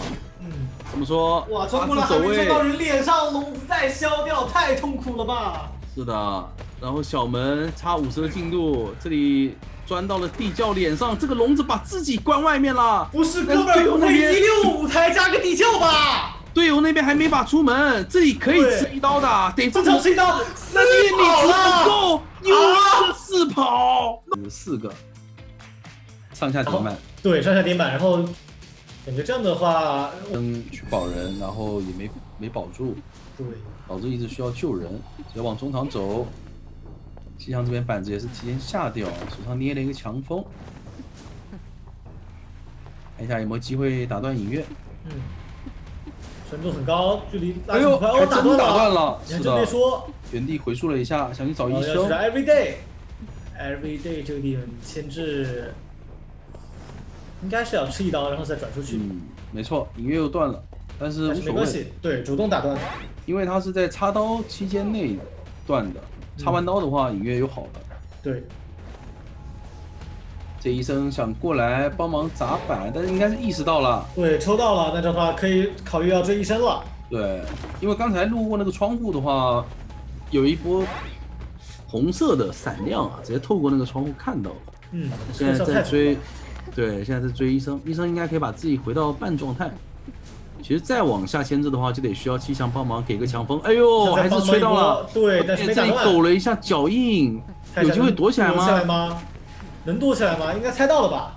就算找到了，那边医生也能够把自己给扎起来，所以这边要选择换追气象。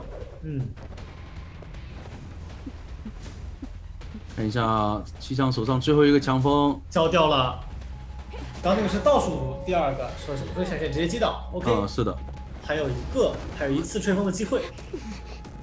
这边气象也在很省道具，他知道自己道具一旦消耗干净了，可能在开门战之前就会被处理掉。他是卡了一个4口强风，就是他对于这个气象瓶的进度是把握的很好的。对，3个都是1级强风，所以就是没错3个32%，加起来就是96。对，他最后一口的话就可以考虑来一个高的沉云，或者说暖雨之类的，就这样的话是可以把气象瓶给利用最大化。然后我们需要注意到这一局的密码机是基本没怎么修过的，前期全部都在被干扰。对的，所以第一轮上挂的时候才刚修开1台密码机，只有杂技开掉了1台，那接下来要保的时间很久。医生吃一刀还没救，他过半了，所以他想卡满救。对，来的有点太晚了。那这样的话还是会给他机会，抽刀。医生被抽倒，路莲斯过来，这里得把灵柩给搬过来强救啊！灵柩不搬的话，灵柩来了，恐惧震慑，再拖8秒钟，来得及吗？好像来不及了，有点极限，而且还能卡位。对，出来之后还要有个动画的。气象要挂飞了，那气象挂飞之后，这一局就已经结束了。回放流卡位，再回去挂医生。你还真别说，这把密码机差的很多要4抓了。是的，穷者太想打那个体系了，但是被割据快刀斩乱麻，体系完全发挥不出来。我们预估一下，这台密码机根本修不开，可能打到最后只剩1台密码机、2台密码机的样子，但就是绝对打不到开门战。是，因为2个半状态没有办法救援。那边杂技得去救人，看一下难到了。杂技半状态抗压力很大。哇，这个熟练度也是非常的高啊。对。反正我就在这边拦着你，你谁来都行。2个人一起救下来的，但是打到杂技。没错，不着急，入殓应该要考虑给医生扛，因为现在的话吃到火球了。先扛，但入殓师这里也是没有那个营救可以反生了，对，入所以殓是主动给你打的。地上这2个人他必须有一个人消耗掉自己的然后这边医生应该是能把状态打回来。是。蓄力过板刀打到1刀，但医生的话状态已经好了。是的，但是下一波你得扎2格的1/4的状态，还是有点难度。再回头恐惧震慑击倒，没错，杂技先交了绝处逢生，去摸起了入殓师。但其实这样的话节奏也还是很差，因为没有人修啊。勇者一直在被迫的打团。现在脸上有耳鸣，看一下勇者会从哪边绕过来。就往大门排，大门还是有耳鸣，猜到了，有一个人卡在废墟里面，又是2个人一起过来救这一波。那这一波入殓师打倒，是的。那我感觉他这一波把杂技给追倒，因为他已经确定2个人一定是有一个没有自己了。对，而且刚刚是杂技先起来的，所以杂技一定是叫绝处逢生那一个闪现，看看直接处理机身，哇，太果断了。是的，杂技还要再争，杂技这里还交了飞轮奖来扛这一刀。跳球跳球，但是没有关系，这里的时间还很多。头给刀拉扯，直接击倒。那医生还是一个挂飞，入殓师也交了绝处逢生。那可以确定了，你这一波入殓师交了绝处逢生，你上一波就一定是杂技交的。对。那现在把医生挂飞以后，就可以放心十足的去追入殓师了。这把该不会打完连地窖都修不出来吧？所以感觉上是真的修不出来。那有点太恐怖了。结束的话，4抓那就应该是一局8比1，一局10比0。但他这里还是不太放心，想把杂技牵着去找人。对。还是要挂呢？挂也行，挂也行，因为这局已经结束了。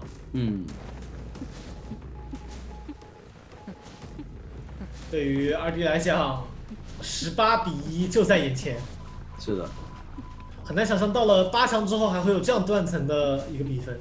对，有点太夸张了，只能说他们今天状态确实更好一点吧。对，耳鸣断了，知道人在后面了，回头看一下排一下椅子旁边，没有耳鸣，那就人在小木方向。应该会往沙包方向去排。先往小木过来，因为他刚才是去的木屋那边回溯的嘛。对，然后再回来。地上蓝色小碎片能看到吗？没听到，他没听到入殓师之前那个喘息受伤声音。是。过来排了一圈，看到小红点，知道人的位置了，找到了。看到脚印了，这个距离是救不下来的，被架到了板区之间，甚至地窖也没有修出来，有点太难受了。不然的话，你还可以拖一拖这个杂技挂飞了，对吧？然后去走这个地窖。过来，哇，好高的顺利度，直接给到1刀。那么让我们恭喜2D 获得本场比赛的胜利。是的，46秒破134就2次。2百秒经过稀释之后，子瑶、小蝶、监管者蓉蓉以及有机会能够逮到这个小说家的话，这个阵容的话倒是一个习惯。就往中场走，来看一下，可爱你怎么直接蹲着了？但这里不要直接落到脸上吧，直接出来了。哇，对，那进入追击的节奏非常快，而且已经拿到了一个平地刀。很快。不想走，想继续围绕这个双板进行。看一下这边是个黑龙，黑龙直接过来给到1刀，哇，好快！这1-2刀好快啊！而且下一个笼子是有机会能够直接收掉的。魔术棒刚刚 CD 好，先用一个板弹拉走，但是拉过去还是在平地，还行。打到之前的魔术棒，还有个小加速。这里还想利用这魔术棒卡，但这魔术棒已经是结束了，已经在那边跳舞了。那个魔术棒，你得去右边那个魔术棒去卡，让他打。那个魔术棒把魔术师自己给骗到了。对，那有点难受啊，没扛到这一刀，他这个魔术棒。对，那就很尴尬了。上野的节奏也是非常的快。这边看一下脚印，瑞其实就躲在前面。是的，但是站长好像没发现。这一波是够输了。第一波的那个还是比较尴尬。那看一下小说家这波要保吗？怎么保呢？感觉保不了。怎么保？那感觉还是可以起个黑龙，然后去尝试针对一下这个。提前交出了魔术棒。那手上是有一个飞轮的。嗯。这魔术棒其实对，这魔术棒交的有点急了，他没有放龙他就交了，用来位移，直接交闪。很闪现飞轮没顶掉。是的，其实已经有在预判了，但是很可惜。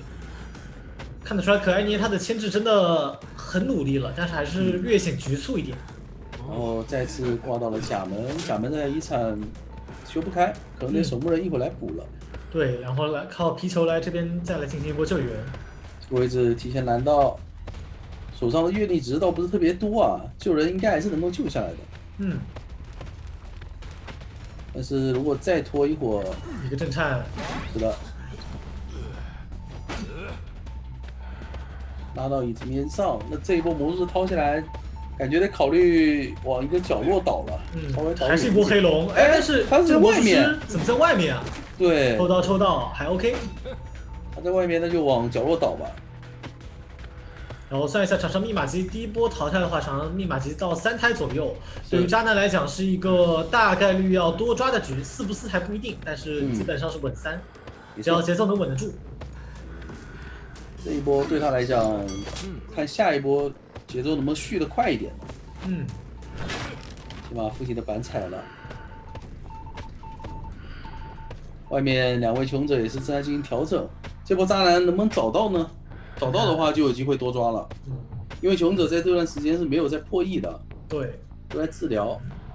好像嗅觉很敏锐啊，往墓地走，猜到了，感觉要找到了。耳鸣起来了，那这个位置可以直接给笼子。这么精准吗？这好快的刀。是的，直接排到。那现在手上有一个隐喻，看一下。你说这隐喻应该会砸，没有交。对。哎呦，这一波砸头也拖了一段时间。对。继续等。再给一刀。给了一个平地刀。前面应该用个围龙包一下。那这个时候隐喻就可以考虑准备交了。是的。前面钻过来。飞轮。对。直接上楼钻走，没有交出来。交不出来。对，很可惜。密码机修的有点杂乱了。这个节奏来讲，密码机是不够的呀。上野的速度还是有点快。对。而且闪现马上好了，就是意味着这个人下野之后还牵制不了，没有化险的移了。是的。就下野以后第一时间点隐喻，然后看能不能往外拉吧，拖点时间。手里满月历，真的有机会能操作。星球这个位置直接给到一刀，有一个后撤龙的机会。得升空啊，得升空，不升空的话救不了了。还有一个后撤龙，没有着急交后撤龙，还是正常起龙给刀。是的。闪现交小家，还能飞行家可以尝试争一下，因为飞行家的 CD 没好。后撤回头直接飞轮骗掉，可以准备给刀，但是道具 CD 好了。但是没有关系，可以继续追，继续追。再围一个笼子，再补一个，把人传回来，给到一刀，漂亮，好准的笼子，直接把飞行家传自己脸上，可以，然后再去挂小说家，这样的话可以逼出飞行家的一个绝处逢生，然后密码机差的还是比较多的，接下来就看守墓人这一波怎么躲了，因为其实对球龙来讲，目前已经是进入一个死局了，对，比较难操作了。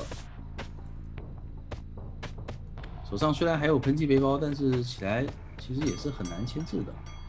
更别说是救人。但渣男就等小说家挂飞，然后他就有足够的时间能够去外面找人了。对，而且现在慢慢等愿力，对他来讲也是一件好事情。是的。看一下耳鸣，稍微排一下独洞的方向，连续2个龙。到独洞过来，发现没有耳鸣，那人就应该在甲门方向。再往甲门的死角去排一下。耳鸣还没起，但现在耳鸣起了，起了一瞬间。但他回头，他以为没留意到，他以为是中场的耳鸣吗？他以为要去摸人了，或者说他可能没看到，没留意到，也有可能，因为只出现一瞬间。没错。那这下就有点可惜了，人排不到。去墓地里面，墓地里面有没有耳鸣？那人究竟在哪儿呢？这个时候渣男陷入沉思了。那他其实没有把甲门的角落排干净啊，他那个位置是听不完那个甲门最里面的。对，最角落是听不完的。所以他现在也意识到可能藏在甲门里面，但这个时候守墓人已经到独洞了。是的。这时候甚至到红蝶河。再往红蝶河走了。也已经没有耳鸣了。看了一圈，仔细看一圈，确定没有，那这个时候该往独栋走了。是的。那这时候飞行家也是在地上一直爬，其实这个淘汰进度流的还挺快的。感觉马上找到了，但是他还是防了一手飞行家会被摸起来。其实我觉得他不用防这个飞行家被摸起来，被摸起来的话，你大不了传送回去，两个人都在你脸上。再回来防了一手，该去墓地了吧？这总该去墓地了吧？是。还要再找吗？啊？他看到他往甲门爬，难道会觉得他是甲门吗？对，他要把人举走，要把人给举过去，牵到中场。对。牵到中场再放下来。哎，爆乌鸦了！这边爆乌鸦了，感觉星球要摇下来啊！他想要放下来，应该是能摇下来了，绝对能摇下来了。摇下来的话，这个飞行家还得处理一会儿。但皮球那边没有消乌鸦，感觉还是有点可惜啊。对，有个闪，看这个闪现忍不忍得住。不想交。大空地，绝对能自己处理掉，得要再补一个笼子。那这波没有道具了。给刀，把签字。刚人是在红蝶河，现在人会在哪儿呢？这下想挂。密码机已经消完了啊，对，已经消过了乌鸦了。所以他还得再重新去排一圈。对，牵过去再排一排。到中场感觉可以把人放下来，还是要再接着找吗？摇下来了。但他这样找的话，我觉得意义不大。为什么呢？因为你往哪走，其实求生者那边他是会爆点的。对，你这样爆点的话，那你还不如把他打倒放在地上呢。你放在地上，然后慢慢出去找不就好了吗？你举着个人找，又浪费时间又麻烦。但现在渣男怕的是这个飞行家在倒地的时候，就倒地淘汰进度直接拉满。是的，他其实上一波那波爆乌鸦，他就可以果断放下来去先把守墓人给处理了。你这样举着人走的话，你不可能找得到这个守墓人的呀。但现在方向是对了，看一看，还是要这样去慢慢等。是。你要怕的话，你就直接出去找呗，你放飞行家修就好了。把人赶走遗产。现在的话，渣男在找密码器附近，因为他知道守墓人差不多要起乌鸦了。对，他好像终于意识到了，他知道自己得单独出来找。那边飞行家开始去抢机子了。这个耳鸣是飞行家的耳鸣啊，排错了。渣男现在有点迷茫，找不到。这波捉迷藏真给玩起来了。密码机还被抢掉了一台。再回头击倒飞行家。对，独栋密码机一摸。现在总该去独栋方向了吧？还不去独栋吧？他应该知道这边的密码机可能有被人摸过了，不然的话不可能这么久还没出鸦的。继续搬。但是他这样搬的话，他总还是会流掉的呀。就甲门的密码机修完了 ，OK， 我帮你搬到中场，你下一台修中场，这个意思吗？终于猜到前面有人了，但是 OK， 好像齐有明起来了，排到了，看到了，是的，但手里阅历不太够啊。有一个笼子，这一波看一下一个修密龙，回头打断，漂亮，直接打断。那这样的话就可以直接挂守墓人了。是的。一招也在脸上。因为他也确定飞行家没有道具了嘛。或者说再打也可以，再打一波也可以，不过要怕飞行家可能倒地淘汰的一个进度条会很多了。是的。还是不挂。还要再找。这一波的话，还得再来一次循环。守墓人直接顿铲。想争取一下给飞行家破译的时间，但飞行家那边没有密码机啊，只有 S 版方向。破译的话会立刻被发现，那这里感觉可以挂了，挂上以后直接找飞行家。飞行家手里只有一个飞轮，已经看到密码机在抖动了。对，而且耳鸣也出来了。是的。来到位置了，车，赶紧走一个8字。再来一个小的，一个笼子到脸上，飞轮顶掉第一刀，但是他到后面去了，离得好远。大龙回去的，对，离得很远。前面手里有闪现，这边可以起个笼子，准备靠闪现击倒。是的，看一下起龙，想走八字，先求稳。OK， 这个位置拿刀可以漂亮。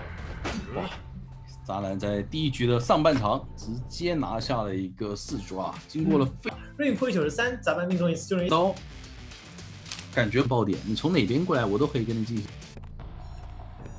来吧，看一下蓉蓉这边的想法，中场先压迫一下城，压迫一下救人位。看一下二楼是没人修，那就确定2楼下面的人是转机子修了。真的要压迫守墓人吗？对。那这边板子没法下，直接下铲，那要打出来了。再记录一手外面机械师，不让机械师本体修。甲门这边队友没有过来帮忙下板子啊。对。下了一块，一个震颤，直接可以自己记一手。对的，记了一手踩板。没错。再记录一个翻窗。还是要去找这边城吧？哎，不对，要转抓。是的。抓子瑶。那这里预判了一波2个全2波全错，2波技能，因为是沈月。是的。看一下不敢翻窗了，还是挺克骑士的。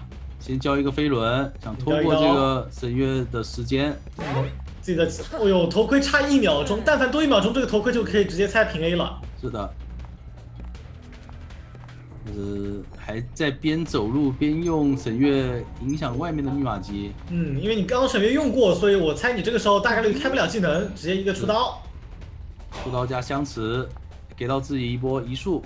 再拉波点，但下一波的话头盔应该是能好。就看这个闪现能预判掉。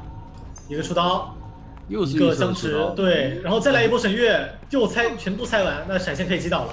没错。或者说可以直接省个闪给省住了。对，再干扰到机械师娃娃，那这一把的话，对于蓉来讲，应该是有个平局。也不好说，看一下后面求生者怎么操作吧。如果他手椅守的够好，比如说打个救不下来，还有转折点。对。现在的话，暂且来讲，双方均势算平局。那木偶师过来救人，但木偶师有点压力啊，这个闪现捏在手里的。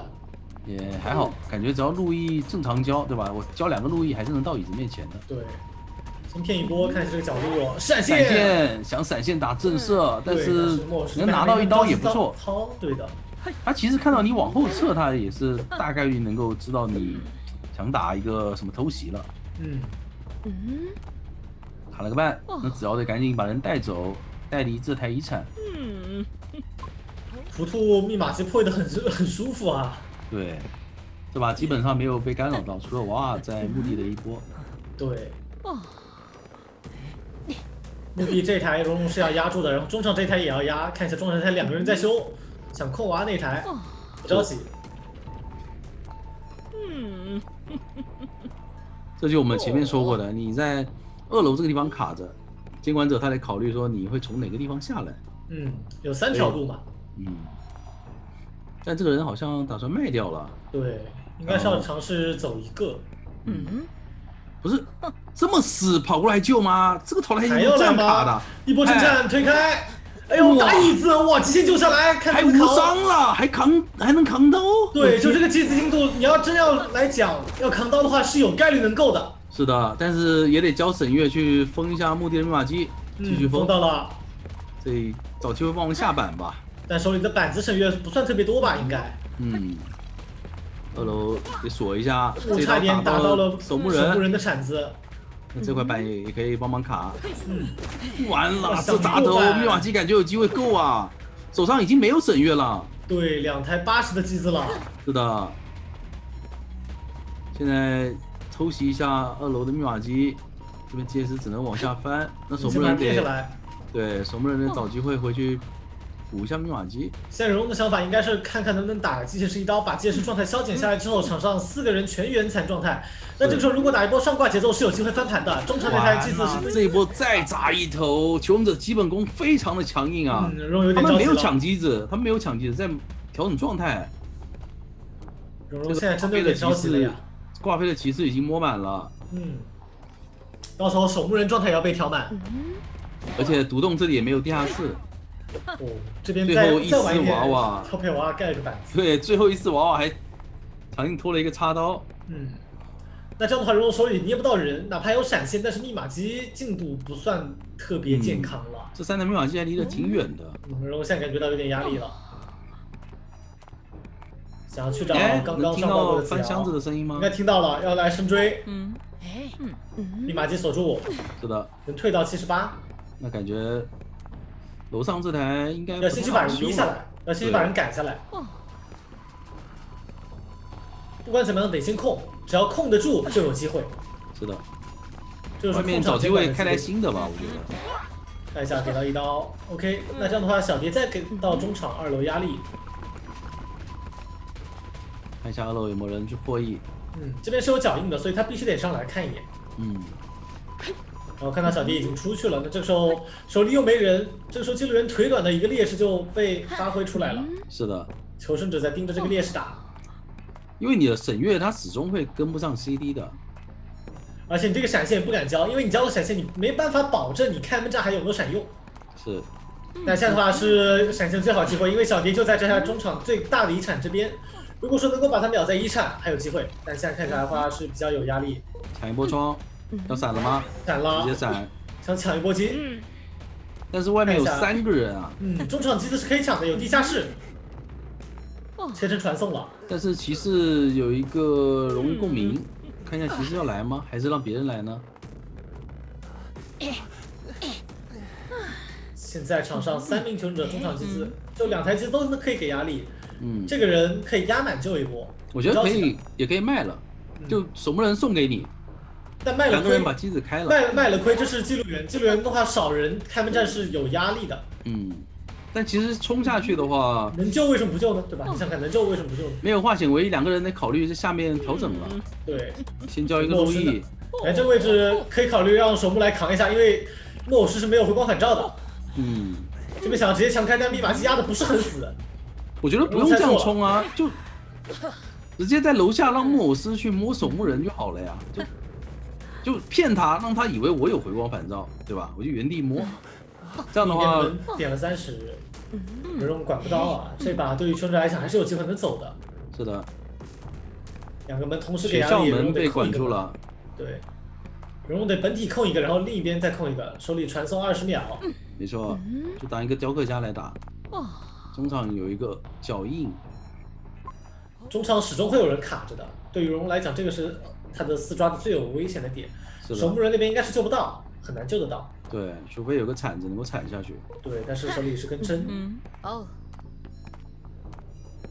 现在另一边其实已经偷偷把门点开了，然后这波防守为防住。那这样的话只能尝试去，还传送吗？但传送过来的话还好吧，墓地门应该是点不了。得要去找这边的图图，如果找不到图图，这局有可能要多跑的。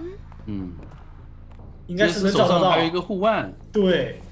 而且你传送已经交了，对吧？我知道你没有闪现，他这个护腕感觉有机会能走门啊。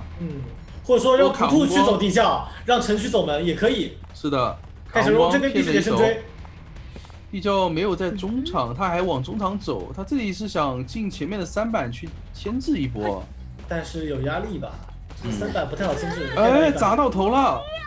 想直冲吗？来得及吗？感觉来不及啊。应该是来不及的。对，应该是来不及的。手里有个飞轮，看这个飞轮博弈，前面可以直接封板，对，飞轮顶掉可以。现在的话，刚那个封板给到荣荣很大的压力，3跑了。他的记录给错人了，他记录给到了守墓人身上。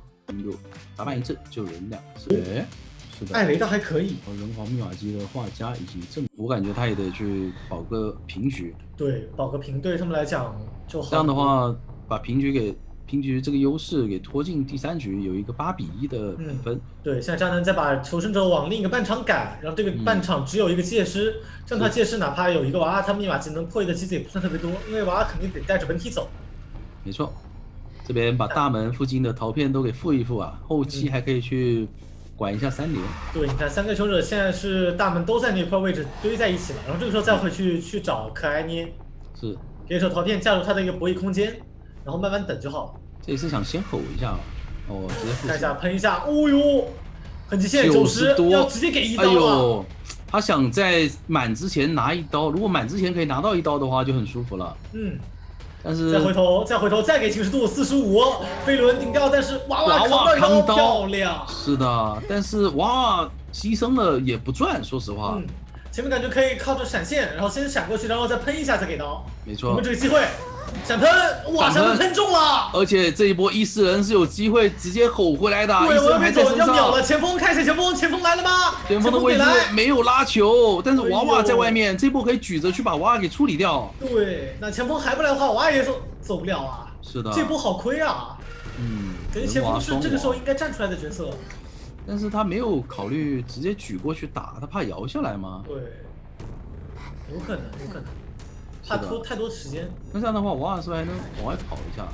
看一下侵蚀度有多少，刚刚好。可以，直接挤满了。而且处理掉机械师娃娃之后，直接开出2阶。密码机修的也不多，这把你还真别说有多抓面。对，这个节奏还是挺舒服的。先喷一下，喷到了，可以。杰斯没有起到任何效果。本体再给，吼到了！这个位置60侵蚀度70，怎么说？直接掏了下来，打到了针对，可以。那前锋这波无伤很舒服啊，直接交球走，他防止被伊斯人给吼回来，再拿一刀。前锋这波是要保证自己尽快的拖出这一波心跳范围，让自己侵蚀度赶快消下来，这样才能再来保机械师。是的。但你看这个时候渣男很聪明，我本体先跟着你，不让你那个侵蚀度掉下来，然后再传回去，这个时候你回头侵蚀度会很多，你没有办法来保。但是前锋那边已经没法附身了，就他本身也没太想保这个机械师，说实话，因为机械师倒的是小木屋最里面嘛，前锋还在往那个正门的方向那边拉扯，就看下一波吧。下一波心理是有一个化险为夷，如果让心理过来的话，这路上是有机会能够拦截到的。对，然后再把伊森拉过来，再准备干扰前锋，你前锋修得慢吧。其实我觉得这一波这个人如果能卖掉的话也可以，但是画家已经来了，不太好卖。因为控场监管一旦卖掉一个人之后，中后期的控场压力求生者会大很多。对，不让西化想尝试打震慑。对，这边还是把头给藏得很好啊。看一下这波二阶，机械师飞轮顶出去，漂亮。53的一个金值值，但还是需要有人来保他。看一下画家这波，这也看到了吗？这波有点难受了，把这个医生控到里面去，附身。对了。控到里面附身，拦住了机械师的一个去向。闪，机械师连回头都做不到。96的侵蚀值，画家想过来直接扛刀，先把画家打倒。这样的话，下一幅画你就放不出来了。对，然后慢慢的继续跟。密码机差的还挺多的，你别说。这里有个闪现上楼的机会，直接闪。闪现直接秒可以。错。这个点位前锋也 OB 不了，前锋应该是要去摸画家的。把画家摸起来，那这样的话，长密码机3个半台，准备打残局了。对，画家双残飞轮倒还好，天赋倒还好，因为他是唯一一个半状态嘛。是的，会被针对。但是回光返照这把是有伏笔的呀。来看一下，完了，星球被找到了，吼到了。但是吼到的话，倒也没有特别危险，说实话。没关系，这波吼就是专门去压着这个心理没有办法给画家移情，那这样的话心理就相当于只能挂机，因为他一旦被一波2阶落地，那他的位置就很危险，而且他只有一个找到了半圆的画家，但手上没有闪现，这边画家应该是不太好处理的。慢慢跟伊斯人控一个，然后本体控一个，只有前锋在修。这把对于渣男来讲是一个看起来是稳多抓的局。是。毕竟正门这边还有一个3连的存在。看一下这波画能躲掉，再排，绕到了，哇，漂亮！然后解除了插刀动作。这里这个操作有点太秀了，因为他在躲画的同时，他是能够预判这个画家的一个走向，画家肯定是在绕画。他肯定得绕着这幅画，让你来触发这幅画。是的，那现在问题来了，心理是被迫来救人的，所以心理的天赋一定会被看出来。心理天赋被看出来之后，这个时候渣男就会在想，你心理带画像为你是不是没有回光返照？但是心理这把是带了的，而且那边是把画家给放了出去，应该是要等下一波伊斯人了2阶去传送这个画家。对，这个时候本体跟一个，伊斯人跟一个就好了。但是把2阶交到了废墟。看一下，还能找到画家吗？他得附身一下才能。他不用找画家，他只要把伊森停在机子旁边就好了，画家会自己出来的。大门这个3连还没破啊，有点难受。现在就慢慢拖到下一个闪现。医生去找到心理，让心理没有办法给画家移情，那画家到时候始终没有道具。是的，直接传，但是手上是没有2阶的。不着急，这个情书给的很多。前面陈博抽刀抽到了。哦呦，这刀直接抽到。那场上的密码机还有3台大遗产需要补啊，而且3台算是连击3连了。是的。这波2阶可以尝试拿前锋的道具，或者拿前锋状态，看他给什么。打断哦，前锋给刀了，很危险。直接拉球拉走。伊斯人可以吼回来，伊斯人可以吼回来的。这一波能躲掉吗？前锋有点悬，说实话有点悬。但这边有板子，有板子，有板子还好，拖一会儿。但清掉板子之后，这个位置很危险了。是的，回来了，要交飞轮，要交球。但是这个球道具不够啊。哎，但是艾维卡门了，这有点亏。那这波就很尴尬了。是的，如果刚才打倒的话，前锋是没有回光返照的，只能被迫回来管心理。这个位置给刀可以强亮。哎呀，没开成99，外面2个半状态的。不是满状态，不是可以吃一刀吗？那么着急干嘛？侵蚀度是可以出圈的呀。他不是满状态，他是半状态。在半状态，他只能强开。那就有点着急了，强开能理解的，现在就。那现在开始排人，这2个人皮球必须得跑，皮球不能停。关键是都没有回光返照啊，都没有回光返照，想抢这台密码机吗？怎么抢啊？人全过来，然后看一下道具也不太好。那只能打去换挂了，就有个人先持刀，对吧？对。然后另外一个人来掏。问题是掏完以后他是可以。我觉得先打前锋，这样的话打前锋，你至少在举下一个人的时候不会被气球刀举。得打前锋，得打前锋。对，把前锋打了，然后举前锋，不会被气球刀举。再挂。这样的话用气球刀去打这个画家，看一下有没有机会。伊森要看能不能打断。好像不太行。想用伊森打断。哎，吼到了100，但是还是没有机会。没关系，再等陶片给拆掉，没关系，再补一个。你要去修机是吧？把心理打走。但是画家那边强行开了，脸上能打到人吗？刚好有回光返照这个心理。对，但是一刀打倒了。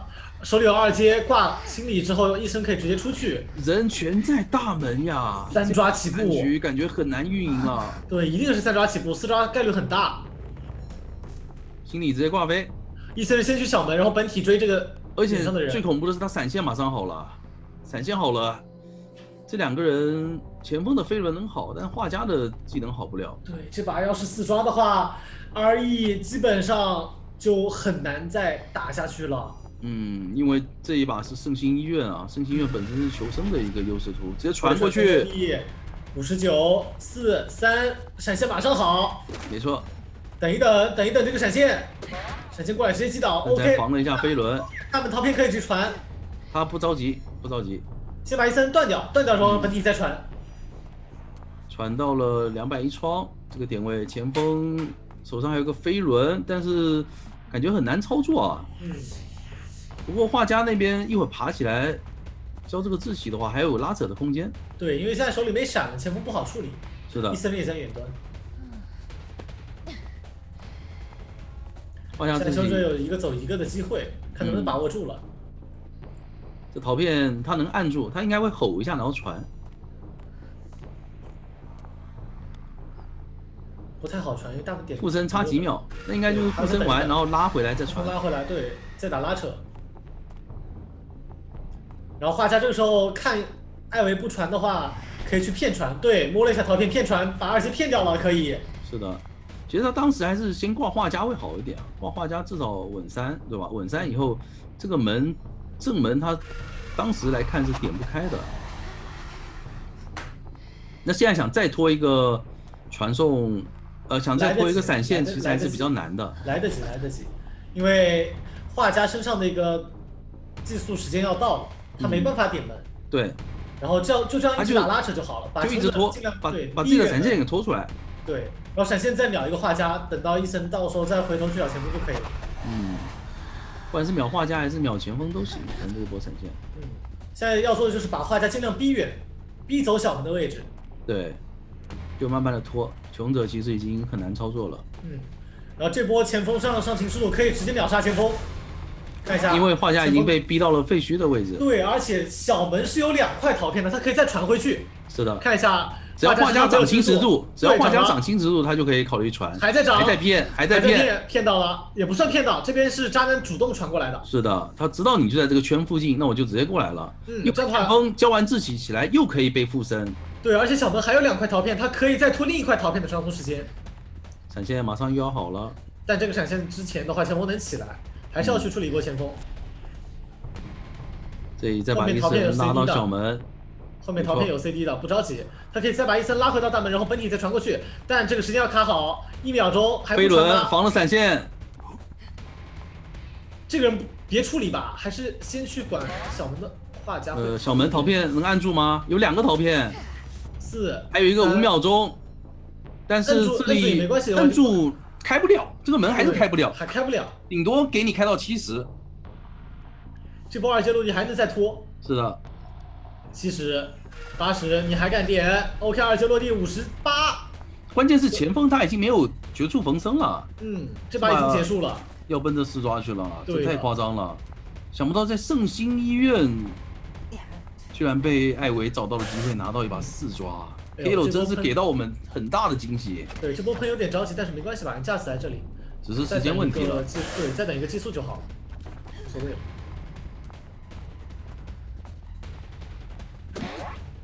直接一刀，那么2把4抓，渣男。KL 的话也是连续2把4抓，再把压力还回到了 RE 啊。然后渣男这里是破坏11%，加上地图原因。然后呢，就是说，如果你监管者选小木屋，前期看一下哦，直奔小蝶的机械师，天赋是底牌，然后1层暴木，1层快签，1层心动，加上1层狂暴。但他还是转进了医院啊！这一波想卡个红光去偷袭幸运儿，我觉得。对，但是有爆点吗？没爆点，死瑶的位置。队友可能以为队友他应该也是以为要追自己了，对，以为他进医院就要追气象了，所以他爆了这波点。幸运儿手里只有1个护腕，是他史上以来最弱的一次。没错，但是这个护腕也还行，可以把自己弹离这个蛛丝区。这里还在博弈，3层好快啊！能续上一个护腕弹走了，没错。那这里丝不是很多啊，感觉应该会架1层，从边上套路一下，再补2层，看一下第2层没续上，第2层没续上，强风来了，强风一吹，完了，前期的库存全交在了人皇，还没拿到刀。说实话，这时候闪现好了，进医院已经是非常难受的一个节奏了，感觉有点毁了。这一波 KL 求生的配合太精彩了，把你蜘蛛的丝全骗完了，这还得闪开第一刀。对，闪开完了以后到木屋再去架丝。你看这个时候密码机5台密码机都在修了，而且你到木屋的话，这边机械师可以陪跑的呀。机械师直接开始陪跑，这个长板你怎么处理呢？对啊，我机械师主动扛刀呗。是的，有本事处理。我把幸运儿保出去，只要幸运儿不倒地，一切好说。幸运儿还可以出去外面翻箱子。对你处理我机械师我无所谓的，我压在外面就好了。这里想架时一会挂回地下室，木屋是地下室，能够压住这台遗产，那还有一点说法。还是说，对，蹭丝压一下，蹭回去2层，第2层没蹭上，没蹭上，但是应该问题不大，这边还是有蛛丝的，还是有点亏吧，就把求生者的一台遗产给占住，但是这样的话求生者也不怕，因为他们那边外面瓦尔可以摸摸驯鹅，然后木屋的这台密码机毕竟是30%。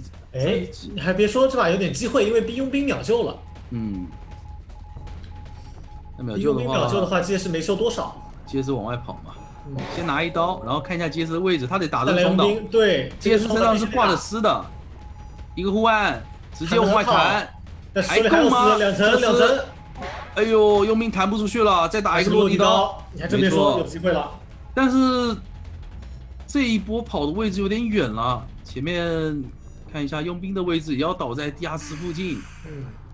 放在排位里面，这把是容从一个平下的局打成一个平上的局，但4的概率还是比较小，看不到4的面。因为他这样其实还是解放出了小木屋的那台遗产，小木屋那台遗产求生者甚至可以直接派人去补了。对，娃娃在脸上，你是管娃娃还是管救人的人呢？1刀，但是娃娃这一边架丝的熟练度非常的高啊，直接秒掉了。现在的话，荣现在在往无限的3抓面走，但是还是没有4抓面。那这边应该会卡着把人给卖掉。哎，想要救吗？想要救有机会的。是的。化球给你套出来，打个双倒怎么说？没有双倒，没有双倒。还是要追，还是要追。对，要追。因为这边强风已经失误了，强风已经空了。对，只有双倒追出来才有机会。OK， 那下面荣还是平上。就看找这个机械师要多久了，因为这个机械师跑得有点远，咱们说实话，直接切成了移形，切成移形再过来管2层，还得直接吐倒。求生这边多修了呀。因为小木屋被占住了。对，看一下幸运儿手里又有一个娃娃，娃娃先过来卡个耳鸣，本体要先走。是的。其实季相那个强风感觉有点着急了，他救完人的话，那边一定会走有尸的那一边过来追击的，他朝着另外一边追的是强风。对，但是场上这样跑啊藏住了呀。遗产还是挺多的，幽冥半状态。但是你常驻的话也就那样吧，因为迅儿你毕竟上乙是没法控娃娃的嘛。对，但问题是接下来需要补的遗产还是挺多的，废墟有一台遗产，80多，先吐一口，管废墟的遗产，因为这边是没有绝处逢生了。对，看能不能把它秒掉。看一下这块板子还在，唯一的，哦呦，压力很大。吐一口，还行，有层云，但气象走得很慢。是的。空间，第3层。我有好多丝啊！直接抽到漂亮。那这下出问题了，废墟这台密码机，穷者不能要了。87的大遗产，你看7台都在修了。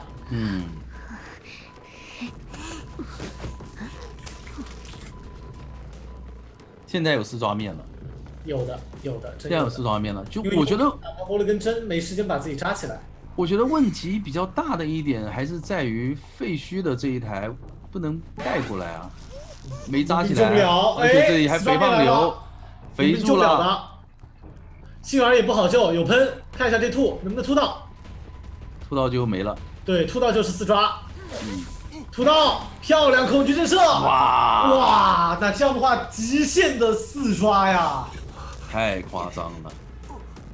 这个地下室真的是让蓉蓉找到了一波大机会。对，而且真要说的话，就是蓉蓉从开头的手椅到一直末尾的手椅，一直在强行打双倒，利用蜘蛛的一个能够吐丝去暴露求生者位置这个机制点，去强行追双倒，追出来这个节奏。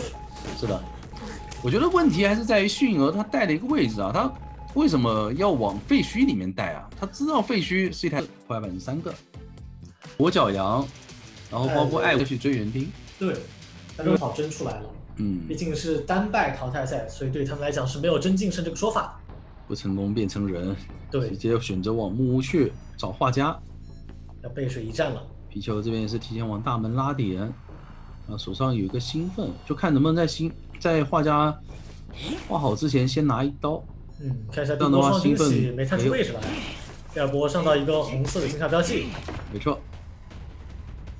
这里也是卡墙，把画给吸出来，然后准备开始画了。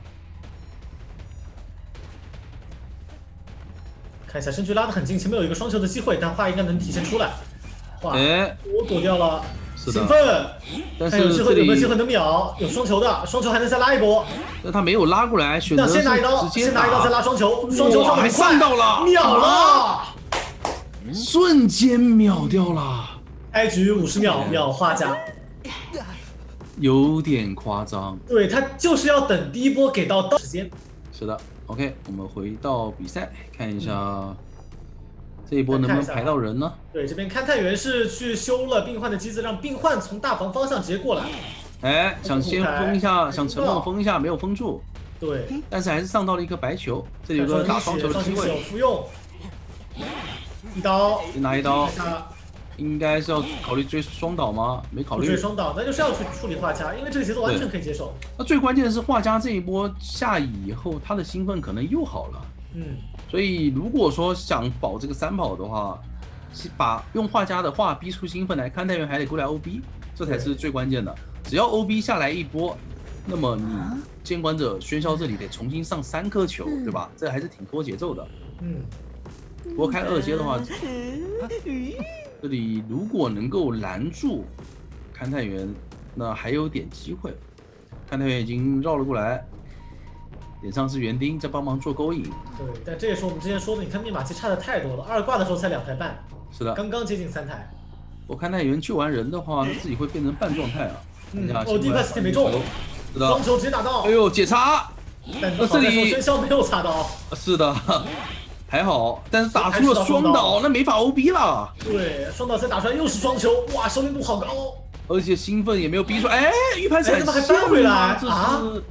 喧嚣也不用预判闪现，预判空中飞人，他可能觉得会跳过去，然后用内侧的这个转盘。但说实话也没必要吧。我也感觉，对，可能还是有点着急了。让他飞过来呗。那现在挂飞，勘太元就在脸上，这把你就不说3跑了，感觉这把甚至还有机会争多。对渣男来讲，对，要是这边因为外面有一个半状态的，他这里只要把园丁给秒了，这把就4抓了。是，要是有人没撑住就4抓了。来个双惊喜，有机会上双球吗？一刀，看再直接过板，又双球过板，还是秒飞走啊！他想交飞轮，对，但是也没有顶出来这波飞轮清空，没办法，被焰花舞台一直在干扰，真没办法打。那现在知道你3板刚开了一条密码机，然后勘探员那边在200英双自起，这一波拦截怎么做？双惊喜还能指路。虽然有2个钩子，虽然有2个钩爪，但是他有技能可以切移形啊。飞人，先点一下，派来救，因为病患这个时候身位压的不是很死。是的。看一下密码机还在修，所以回来再找星球。哎呦，焰火太烫到了，等不住了。那现在看到密码机停手，这里基本上就是一个勘太元那边拦了，抓了，已经结束力。有个兴奋，勘太元是很难操作的。对他不着急，他现在反正双重惊喜也在，他拉近身位，而且你一个半状态能不能贴近一个快要挂飞的园丁旁边还是个问题。是的，再骗飞人，再击倒，成功击倒，4抓顺利拿下。渣男连续3把4抓，太精彩了。那么让我们恭喜了142，721，均淘汰4名求者是 KL， 直接2-0获得最终。感觉今天有快的话是 RD 对阵 KL， 非常有实力的。对的，所以。